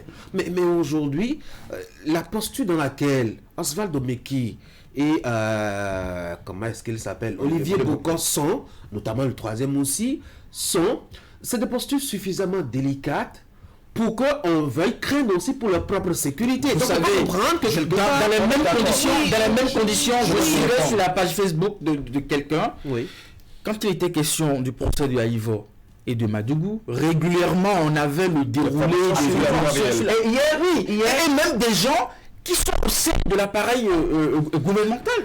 Vous imaginez? Pourquoi on n'a pas la même sérénité? Pourquoi on n'a pas la même accessibilité liée à cette information? Les dossiers ne se ressemblent pas. Oui, justement, je pense que non seulement ce deux poids deux mesures est lié aux positions politiques, mais vous regardez là où il y a un peu de mépris. Vous savez, vous dites que pour la sécurité des gens, le dernier des chroniqueurs judiciaires, c'est qu'on ne filme pas un prévenu, qu'il soit inculpé ou non. D'accord. Qu'aucune caméra, aucun zélé. Hier, même si on voyait, nous a-t-on dit dans son discours, Olivier Bocor, aucun zélé hier ne braquerait de loin une caméra sur lui. Et nous sommes en audition. Le dossier n'était même pas encore en instruction. Jamais nous n'aurions accès à la salle. Mais fallait quand même... La Criette n'a même pas de cours. Elle est très grande avec les 20 ans qu'elle donne aux gens, avec sa grande notoriété. Mais elle n'a même pas de cours intérieur pour qu'on s'asseye. Oui. Donc... Vous voyez, elle n'est pas faite pour accueillir le marché d'emploi. Parce qu'elle a une juridiction à compétence nationale, avec un éventail de compétences matérielles comme ça, elle est faite pour connaître de dossiers sensibles, on parle de terrorisme, de blanchiment de capitaux. Au nom de cela, regardez pour le dossier Ronvi, regardez jusqu'au niveau de la direction générale de la police républicaine, il y avait des barrières. Et rassurez-vous, même des journalistes, carte de presse en main, ne pouvaient pas entrer. Dans quelle république sommes-nous? La justice n'est-elle pas un pouvoir comme le législatif, comme l'exécutif? La justice, est-ce que pour ce qui peut être relayé, on ne peut pas faire confiance à les journalistes de ce pays pour qu'ils écoutent au moins ça? Il faut que vous ayez des contacts de collaborateurs dans la part, que vous alliez les prendre derrière un mur de Azalaï. Hier, moi, j'ai lu quelque part, dans une presse, on a dit des reprévenus sont écoutés sous haute surveillance policière, militaire et tout ça. Mais lorsque vous vous rendez à la Criette, les gens vaquaient à leurs occupations. C'est vrai, le dispositif était léger. Très léger. Les gens, vous voyez combien... Ça dit, il y a une grosse différence entre on travaille parce que tout simplement, on ne nous permet pas d'avoir assez. Et ce qui est mauvais, c'est qu'on permet à certaines personnes d'entrer à la Criette et on marginalise d'autres. Ça ne peut pas se comprendre dans un pays où nous voulons nous développer, où on demande à la presse d'être professionnelle. On vous dira que les journalistes doivent avoir leurs sources d'information, mais aucun ami de l'appareil judiciaire aujourd'hui ne veut prendre le risque de vous envoyer même un seul message sur WhatsApp. La belle preuve. Un collaborateur d'un avocat a dit hier que ce sont 9 prévenus et des gens se sont permis même d'écrire que selon des indiscrétions, il y aurait 9 prévenus. En fin de compte, on n'avait que 5 prévenus. Vous voyez, les indiscrétions sont ce qu'elles sont. Il fallait nous donner la place qu'il faut pour qu'au moment opportun, nous ayons... Regardez, je dis... Vous avez coupé Franck. Même si vous l'avez dit, vous l'avez dit.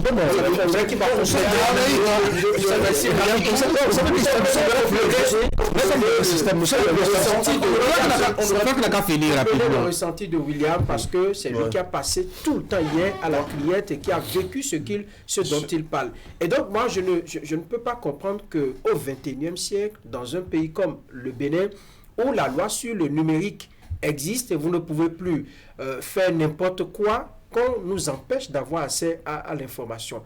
Moi, je me dis, pour la Criette, pour la crédibilité, pour l'image, pour la visibilité même de cette instance judiciaire, on devrait quand même avoir des tribunes où nous avons les informations, les vraies, que nous pouvons relayer. Maintenant, quitte à nous d'alimenter également nos sources d'informations, de les mettre à profit pour augmenter ce qu'on doit augmenter, sinon ça ne fait pas bien du tout. Oui, vous savez, c'est un sujet assez remontant parce que ce n'est pas la première fois. Ça arrive et ça devient redondant. Le premier aspect, c'est que la nature a horreur du vide. Quand vous voulez l'information, la bonne, la vraie, la juste et la crédible, il faut donner la possibilité à celui qui informe de pouvoir avoir accès à l'information. Dites-vous, vous voyez déjà tout de suite, sur ce plateau, on a relevé de petits aspects qui normalement devraient attirer l'attention des autorités. Quand dans le temps, vous avez une supposée intervention qui fait écho de 9 prévenus, alors qu'il s'agit effectivement de 5 prévenus, il y a déjà une différence dans l'information et le public qui consomme l'information a déjà consommé une fausse information ou une information biaisée. Ce qui veut dire que 5 ans déjà, vous avez la possibilité de donner l'information qu'il faut ou permettre à celui qui traite l'information, qui a appris à traiter l'information, qui sait traiter l'information, surtout quand l'information est sensible, et que vous l'empêchez d'avoir accès à ces informations, à la source de ces informations, c'est que vous laissez délibérément place à la désinformation, à la mésinformation et à la malinformation, et du coup, vous vous plaignez après en disant que les journalistes ne font pas leur travail. Je pense qu'il y a un véritable problème. Et quand je regarde le verso de la carte de presse, où c'est écrit que les autorités compétentes sont priées de permettre à de cette classe... C'est une prière. Mais cette prière, elle est muette. Cette prière, elle est muette, silencieuse et n'a aucun écho. Et je pense que c'est véritablement maintenant que la carte de presse doit commencer par avoir sa valeur devant les juridictions compétentes afin que le journaliste qui a sa carte puisse véritablement faire son travail. On sait que nous avons une déontologie, on sait que nous avons un code et le journaliste a un travail qui est codifié. Il sait qu'il ne doit pas outrepasser des lignes, qu'il doit respecter son travail dans des limites données. Quand le professionnel fait son travail, il y a une différence avec le web activiste qui détient juste un téléphone portable qui a une supposée information qu'il transforme systématiquement en vérité. Parce qu'à 20h hier, par le public. Déjà avec l'information qu'ils essaient de déposer, alors qu'en ce moment, la plaidoirie était toujours en cours, on n'était même pas en mise en délibéré. On ne peut pas espérer, justement, dans ces conditions, que le journaliste soit meilleur. Imaginez entre l'heure à laquelle les personnes impliquées s'étaient rendues à la Criette et l'heure à laquelle les grandes décisions en termes de chefs d'inculpation sont tombées carrément au milieu de la nuit, la quantité de fausses informations qu'on a publiées, ça rend service à qui? Ça fait honneur à qui? William l'a relevé. Déjà à 20h, on a lu un peu partout que les principales personnes, on les a déposées. Or, c'est bien plus tard, au milieu de la nuit, que cette décision est tombée. Regardez sur le nombre de personnes, citées dans cette affaire. On a donné des noms et toute la journée, on allait dans tous les sens. Ça peut pas... Enfin, on peut pas continuer dans ça. Alors, on peut éviter ça. Est-ce que l'intelligence... Nous sommes formés pour ça. C'est pour ça, justement, que la RAC a estimé que dans une république, c'est des journalistes formés qui doivent faire ce travail. Donc, laissez-nous faire le travail. Est-ce que l'intelligence du journalisme n'est pas dans sa capacité, justement, à aller au-delà de ces petites barrières? Ce n'est pas seulement au Bénin que ça existe. Non, ce dont nous parlons... Qu'est-ce que vous appelez barrière? Ce dont nous parlons... Vous savez que c'est propre à la Criette. Ce dont nous parlons... Non, c'est pas propre à la Criette. C'est propre, sinon... C'est propre à des dossiers sensibles comme ceux-là. Sinon, les chroniques judiciaires, j'ai passé la journée, sinon la très longue journée, avec des douaniers qui bouclent une vingtaine d'années en chronique judiciaire hier. Ils vous diront qu'il n'y a que des affaires comme ça, qui ont des traitements comme ça. Sinon, dans une juridiction... Donc vous ne devrez pas être surpris. Non. Mais pourquoi? Qu'est-ce que ça coûte à la justice d'avoir un intermédiaire? On a un point focal au ministère de la Justice. On a des gens, même les tribunaux, même la Cour suprême, la plus haute juridiction de l'État en matière, dans plusieurs matières, cette juridiction-là a un chargé de communication. Ça coûte quoi d'avoir un intermédiaire? Ça coûte quoi de dire les professionnels des médias? Sinon, qui va me dire qu'on ne savait pas que toute la presse du Bénin aurait son attention à Gangui hier et que pour ça, il fallait des dispositions. Pour le 1er août, on nous fait de la place. Pour Vodun Days, on nous donne des badges, on nous fait signer des choses 10, 20 jours avant pour envoyer des accréditations aux rédactions. Pour la criette, pour atteinte, pour complot contre l'autorité de l'État, pour l'inculpation des personnalités de ce rang, on sait que toutes les attentions dans le monde entier seront sur place. Au nom de cela, même la communication présidentielle devrait avoir de quoi envoyer ses versions sur la place publique. On devrait nous donner de la facilitation pour interagir avec les acteurs de la justice. Alors, pour sortir vous m'avez déjà fini ma question. Oui, est-ce que n'est pas dans sa capacité justement à passer au-delà de ces barrières, à avoir des contacts, à confronter les informations et à les servir en temps réel, oui. Faisons la part des choses. Nous parlons des informations. Il ne s'agit pas d'aller, comme on dit, rechercher ce qui n'existe pas. On doit pouvoir savoir, au niveau de l'appareil d'État, qu'il y a des informations qu'il faut rendre de façon accessible. On n'a pas besoin de courir derrière les gens, on n'a pas besoin de faire la queue, on n'a pas besoin de voir la tête de client en fonction de l'image ou de la grosseur de quelqu'un pour mettre cette information à cette disposition. C'est de l'information publique. C'est de ça qu'il est question. Nous savons, dans notre profession, sur les sujets sur lesquels il faut avoir son réseau, les sujets sur lesquels il faut passer des coups de fil, nous savons. Mais ce qui est d'autorité publique, en réalité, on ne doit pas être on ne doit pas se chercher. C'est pas une affaire de se chercher. Et pour répondre à votre question, vous avez posé une question très sensible et c'est ça justement notre métier. Le journaliste peut outrepasser ses mailles, d'accord, mais qu'est-ce que le journaliste fait? Le journaliste fait d'abord la collecte des informations. Je peux collecter une information chez un mendiant, chez un fou, chez une personne sensible et aussi chez une autorité. Mais c'est à moi de faire le recoupement. C'est ça le journaliste, c'est ce que le journaliste a appris à faire. Quand il finit de faire le recoupement, c'est ce que nous aurions dû faire hier. Non, on aurait dû faire, mais justement, quand vous faites le recoupement, vous savez ce qui fait la codification du journaliste. Vous savez, la codification du journaliste exige aussi de vérifier, d'avoir l'information et d'avoir les preuves tangibles de ce qu'il doit servir. Maintenant, quand la personne qui vous a de l'information, vous avez un petit doute sur son information, le code de déontologie dit le moindre doute vous oblige à vous abstenir d'informer. Et là, justement, vous voyez, quand vous n'avez pas accès à la source crédible, c'est pas la peine de donner n'importe quoi à la population. Et je pense que c'est ça justement le problème que nous posons aujourd'hui, ce matin. Donc, quand vous dites que c'est la capacité à outrepasser... Je n'ai pas dit outrepasser. Aller au-delà de cette petite barrière. C'est un synonyme. Lorsque vous éliminez... Outrepasser, ce n'est pas passer. Écoutez, il y en a tellement aujourd'hui que lorsque vous éliminez une barrière, vous en trouvez encore de plus grosses, de plus épaisse. Et c'est là où ça devient intéressant. Intéressant et alléchant. Oui, plus c'est compliqué, plus c'est intéressant pour le journaliste. Plus c'est original. On est dans un dossier sensible. On n'est pas dans une enquête.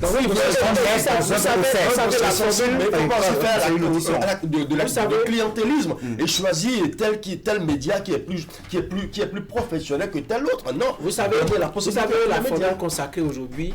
Ah, Patrice Talon n'aime pas ça.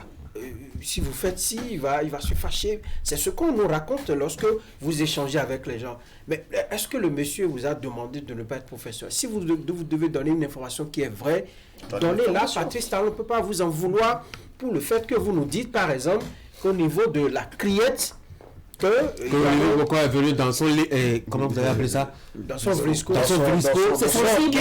Il porte basé 3 pièces, oui. Que Olivier Boko porte lessive, vrisco ou pas, moi c'est pas mon problème. Moi je veux savoir qu'il a été écouté et que les plaidoiries ont eu lieu, c'est ce qui a été retenu à la fin. Là on n'en avait pas. William je le connais un peu prolixe, je le connais avec ses tout nus et tout ça, toute sa culture en droit. Mais suivez les interventions qu'il a faites à la télé hier, vous vous rendez compte que il était vraiment, il n'était pas dans sa peau parce que il n'avait pas le flux d'informations, il n'avait pas la quantité d'informations qu'il lui fallait, tout simplement parce qu'on lui a peut-être que l'objectif final c'était ça, c'est de retenir la prolixité de William. Non, mais l'objectif final c'est ça, mais ça me fait penser à la retention de l'information, conjecture. Vous laissez place à quoi? C'est à la désinformation. Et c'est la raison pour laquelle nous, on dit, nous n'optons pas et nous ne privilégions pas, nous n'encouragerons jamais la désinformation. Nous ferons en sorte que l'information qui sort soit la juste, parce que le peuple a soif d'une information crédible. C'est un consommateur de produits de presse et ce produit de presse doit être de qualité et vrai. Alors que les sources d'information nous soient ouvertes, afin que le journaliste fasse son travail. C'est vrai que, comme on dit, on fait de la retention de l'information comme c'est devenu une habitude. Une stratégie de contrôle en communication aussi. Pour avoir comme résultat de fausses informations publiées un peu partout, pour avoir comme résultat le fait que les médias ne disposent pas vraiment d'informations pour faire le travail. Non, je ne pense pas. Je pense qu'il faut changer les choses. Il faut mettre les informations les plus essentielles à disposition des médias pour qu'ils puissent faire le travail. On ne demande que ça. Bon, on peut changer le sujet maintenant. C'est bon? Vous êtes vidé? Pour l'instant. C'est bon. Pour l'instant. C'est bon, vous avez encore à dire. Nous avons beaucoup à dire. Ah ouais, pour l'instant, on peut passer que les prochaines étapes qu'on va maintenant, si la carte de presse de Prosper Moretti, bien que ça soit joli, dû, n'a pas nous permettre de convaincre ne peut pas nous permettre de convaincre des agents de la police républicaine pour avoir accès à une rue, pas un bâtiment, juste une rue, c'est pas un bâtiment, pour avoir accès à une rue. Bon, finalement, cette carte, moi je pense que Edouard Locaux devra revoir encore la couleur. Cette carte que vous avez attendu 3 ans au moins. Bon, peut-être parce qu'il y a non pas une audition, mais un procès, une audience publique que vous connaissez, l'affaire Steve d'un certain niveau. Si même à 9h, une rédaction débarque avec des journalistes professionnels et avec leurs cartes, qu'ils ne peuvent pas frayer un chemin. Parce que j'ai entendu dire hier sur le terrain que il faut venir à 5h ou à 6h. Pour faire quoi? Pour être déjà dans le périmètre avant que le dispositif de sécurité soit mis. Sinon, vous risquez de ne jamais être quelque part pour pouvoir avoir l'information qu'il faut. Si, comme les Béninois curieux, nous devons faire le pied de grue pour avoir une information et informer les gens, qu'on nous dise que c'est une audience à huis clos, qu'on nous informe le plus tôt possible et que quand ils vont finir, nous courions après les avocats. Ça, on sait faire ça. Prendre leurs collaborateurs, savoir quand est-ce que les plaidoiries vont finir. Nous irons ensuite interviewer les avocats. Mais qu'on ne vienne pas nous dire qu'on fait la promotion des droits de la défense. Qu'on ne vienne pas nous dire qu'on privilégie la défense, qu'on prend la parole d'une partie contre celle de la justice béninoise, parce qu'on n'a pas d'intervention. Vous pensez, je pense que pour les pays qui ont un niveau de juridicité légèrement élevé, dans une affaire comme celle-là, même le procureur spécial se serait prononcé. Oui, on va dire un mot à la presse, à la fin. On lui aurait tendu le micro, parce que nous sommes en expression, il serait très réservé, mais il dirait 2-3 mots. Mario Métonou a promis de revenir à la fin de son point de presse la semaine écoulée. On va continuer. Mais au moins là-bas, vous avez accès au point de presse de Métonou. Un point de presse, vous savez ce que c'est? C'est pas une conférence de presse. Vous n'avez pas de questions à poser. D'accord. Vous les en tenez à ce qu'on vous dit. Et puis vous vous en comptez. Même derrière, même si vous ne bougez pas, même ici, vous aurez les liens. Il y a nos amis web activistes qui vous feront le direct. Vous suivrez tout avant même que les premiers reportages, avant que les reporters finissent d'enregistrer sur le terrain. Donc, si c'est pour les points de presse, et vous verrez les liens, les communicants du pouvoir et les web activistes feront le relais. Mais si c'est pour nous dire, est-ce que Boko est vraiment venu à la Criette? Est-ce que Oumeki était là? Est-ce qu'ils sont les seuls non cités? On dit coup d'État, on n'entend pas un seul militaire, on n'entend pas le nom d'un seul militaire. Est-ce que c'est vrai? Mais le colonel il est un témoin. Il n'est pas poursuivi. Il n'est pas prévu. Il était pas là hier. Il était là. Voilà encore ce qu'on dit. Il était là plus tard. Il a passé toute la journée là plus tard. Mais les premières informations étaient sur les réseaux sociaux. Il n'était pas là. Il y a quelqu'un sur Facebook qui sait donner les informations à 20h. Je ne sais pas avec qui il est de connivence dans la justice. Mais les journalistes sur place, même nos aînés privilégiés aux cartes de presse Gold, n'ont pas pu confirmer ça avant 23h07. Il y a de plein de gold. Oui, il y a des plein de gold, il y a argent, il y a paille, il y a diamant. Pour nous, c'est en aluminium ou en argile. Pour nous, c'est en argile. Uranium. C'est en argile. Peut-être, j'en sais rien. On verra bien. Bon, vous avez préféré qu'on ne parle pas de la police municipale? Mais nous sommes là pour ça. Ah bon? Vous savez quel est il fait? Bon, au moins on peut parler de notre ancien collègue, non? Oui. On peut parler de François Besson, non? Ouais. D'accord. Bon, au moins lui ne nous a rien fait. Ou bien? Franck, qu'est-ce que vous... Quand on dit François Besson, qu'est-ce que vous vient à l'esprit? François Besson, c'est...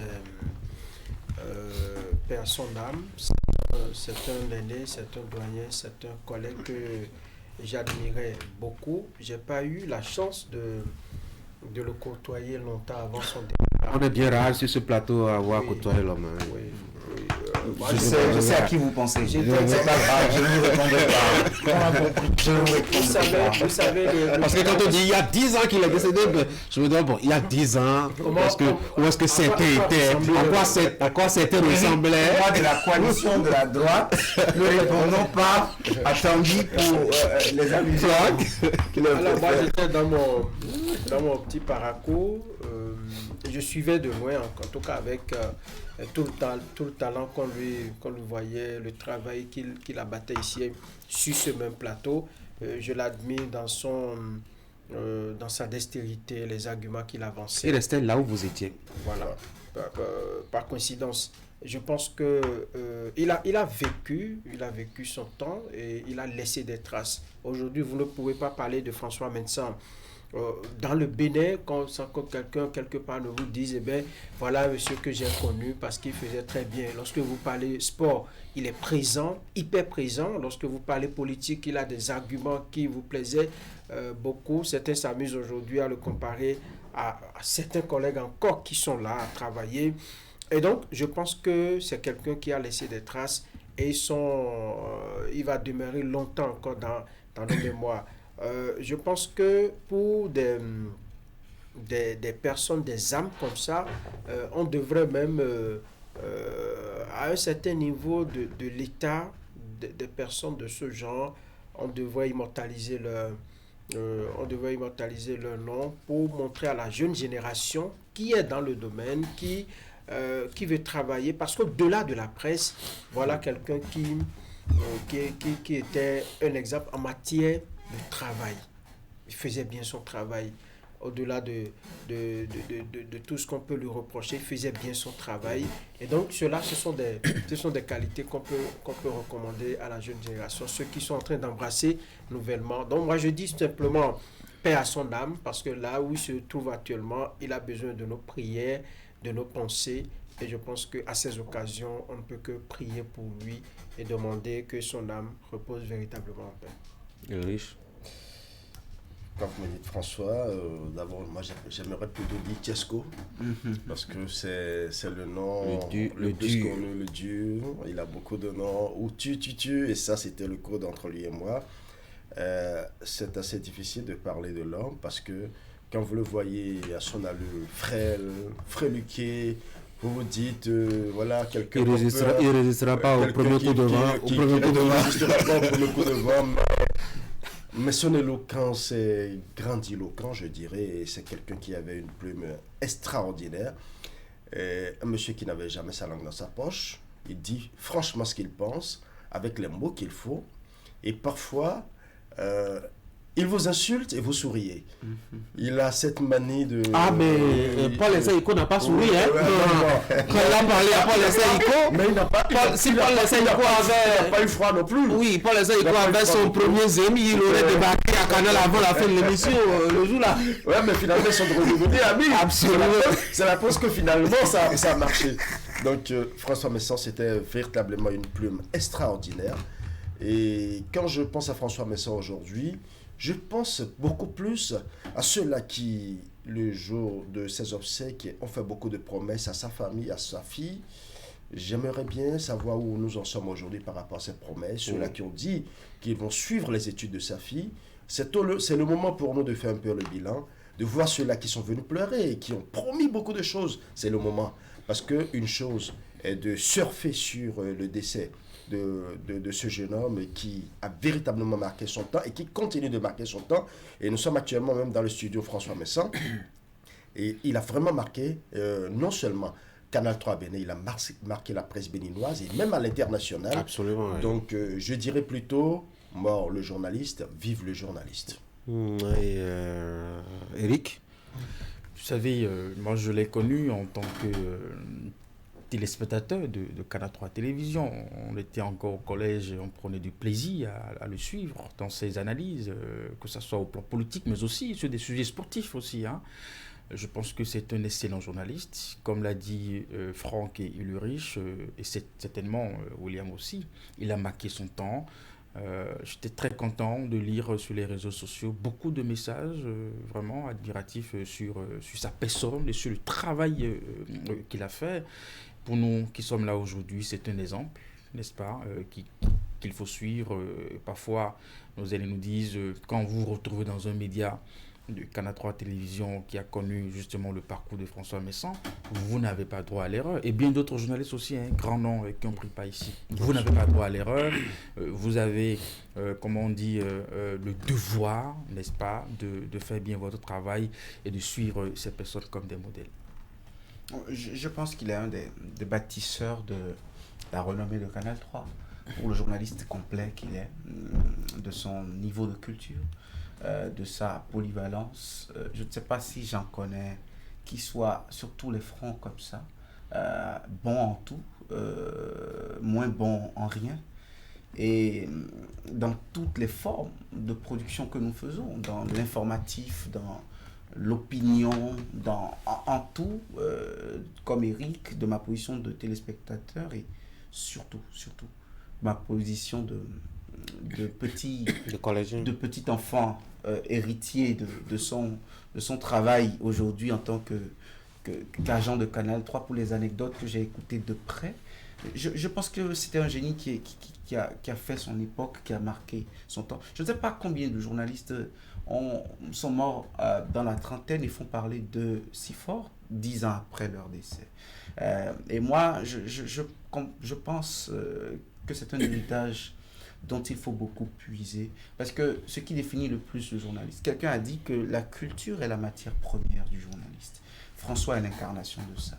Ensuite, le professionnalisme, le respect, la déférence à avoir, les égards à avoir par rapport à certains freins habituels de notre métier.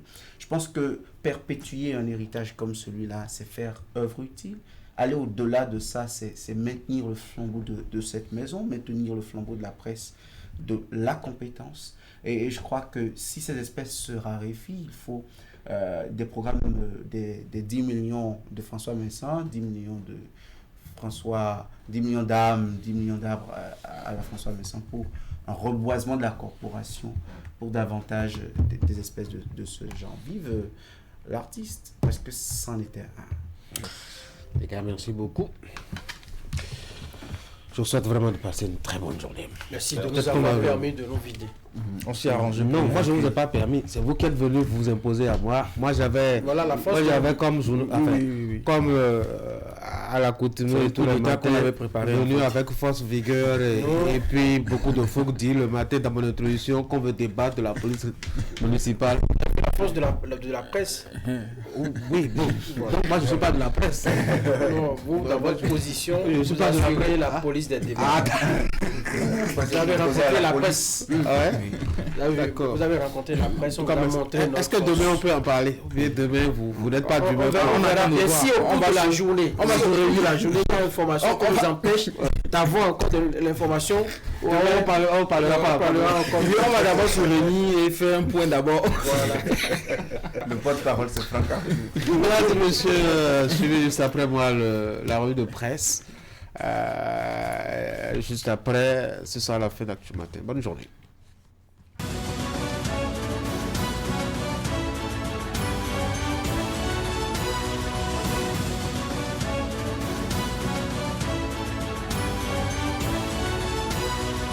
Aléa Jacques Taé, Oswald Omeki et Olivier Bokor passent leur première nuit en geôle.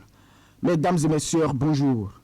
Après des heures interminables d'audition sous haute sécurité et à l'abri des regards hier à la Cour de répression des infractions économiques et du terrorisme, le verdict est tombé. Les prévenus dans le cadre du dossier de tentative de coup d'État sont placés sous mandat de dépôt. La manchette de Fraternité est sans équivoque. Complot contre l'autorité de l'État, corruption d'argent public et blanchiment de capitaux. Tels sont les chefs d'accusation retenus contre Olivier Bokor, ami au chef de l'État, et Oswald Omeki, ex-ministre des Sports. Quant au troisième mis en cause dans cette affaire, en l'occurrence le colonel Dieudonné Thévoedré, commandant de la garde républicaine, sa présence a été annoncée par certaines sources. Des précisions fournies par le journal Maison. Cette actualité est relayée par la plupart des canards parus ce matin, dont Libération qui indique au surplus que la justice est déterminée à aller jusqu'au bout dans cette affaire. Et pendant que se tient l'audition des prévenus à la Criette, Fraternité rapporte également que la haute direction de l'Union progressiste, le Renouveau, réaffirme son attachement au processus démocratique et exhorte ses militants au respect de la ligne politique du parti et à la fidélité aux valeurs de la République. Changeons de registre à présent avec l'emblème du jour pour parler affaires sociales. Le quotidien de la capitale nous apprend que Véronique Toyin-Fodé a reçu à son cabinet lundi dernier une délégation de la plateforme nationale de défense des intérêts des personnes âgées du Bénin. Le Canard détaille que cette rencontre, tenue dans le cadre de la 34e édition de la Journée internationale des personnes âgées et initiée par la ministre des Affaires sociales, avait pour objectif de faire le point des démarches en cours en vue de l'amélioration des conditions de prise en charge des personnes âgées à travers l'accès aux actes législatifs. 24 heures après, Véronique Toyin-Fodé rencontre 502 femmes bénéficiaires du programme d'appui à l'égalité genre PAEG 1 des zones sud et centre. Selon le quotidien Maison, cette séance qui s'est déroulée dans la salle des fêtes des tours administratives à Cotonou a permis à l'autorité ministérielle de constater les premiers résultats de l'incubation au leadership des femmes. Hors du Bénin, une attaque par avion a été perpétrée dimanche 30 septembre 2024 sur la résidence de l'ambassadeur émirati à Khartoum par l'armée de l'air soudanaise. Suite à cette frappe, le Bénin réagit à travers le ministère des Affaires étrangères en condamnant l'acte et en réaffirmant son soutien indéfectible aux efforts déployés par l'Union africaine et par tous les autres acteurs internationaux pour contribuer au rétablissement de la paix et de la concorde en République du Soudan, rapporte le Télégramme. Retrouvons à présent le matinal pour évoquer la question de la lutte contre la détention et la consommation de produits psychotropes. Le Canard nous révèle que samedi 28 septembre 2024, le commissariat de l'arrondissement de Godomé, en collaboration avec les commissariats des arrondissements d'Abomey-Calavi, de Toba, de Révier et de Ouedo, a mené une opération conjointe qui a abouti au démantèlement d'un vaste ghetto dans le département de l'Atlantique. Cette intervention s'est soldée par l'interpellation de 37 individus et la saisie d'une importante quantité de chanvre indien. Mesdames et messieurs, déjà une décennie que François Mensan, journaliste à Canal 3 Bénin, a passé l'arme à gauche. Un hommage lui est rendu par le quotidien Fraternité à la page 4. Paix éternelle à l'âme de l'illustre disparu. Fin de la revue de presse de ce mercredi 2 octobre 2024.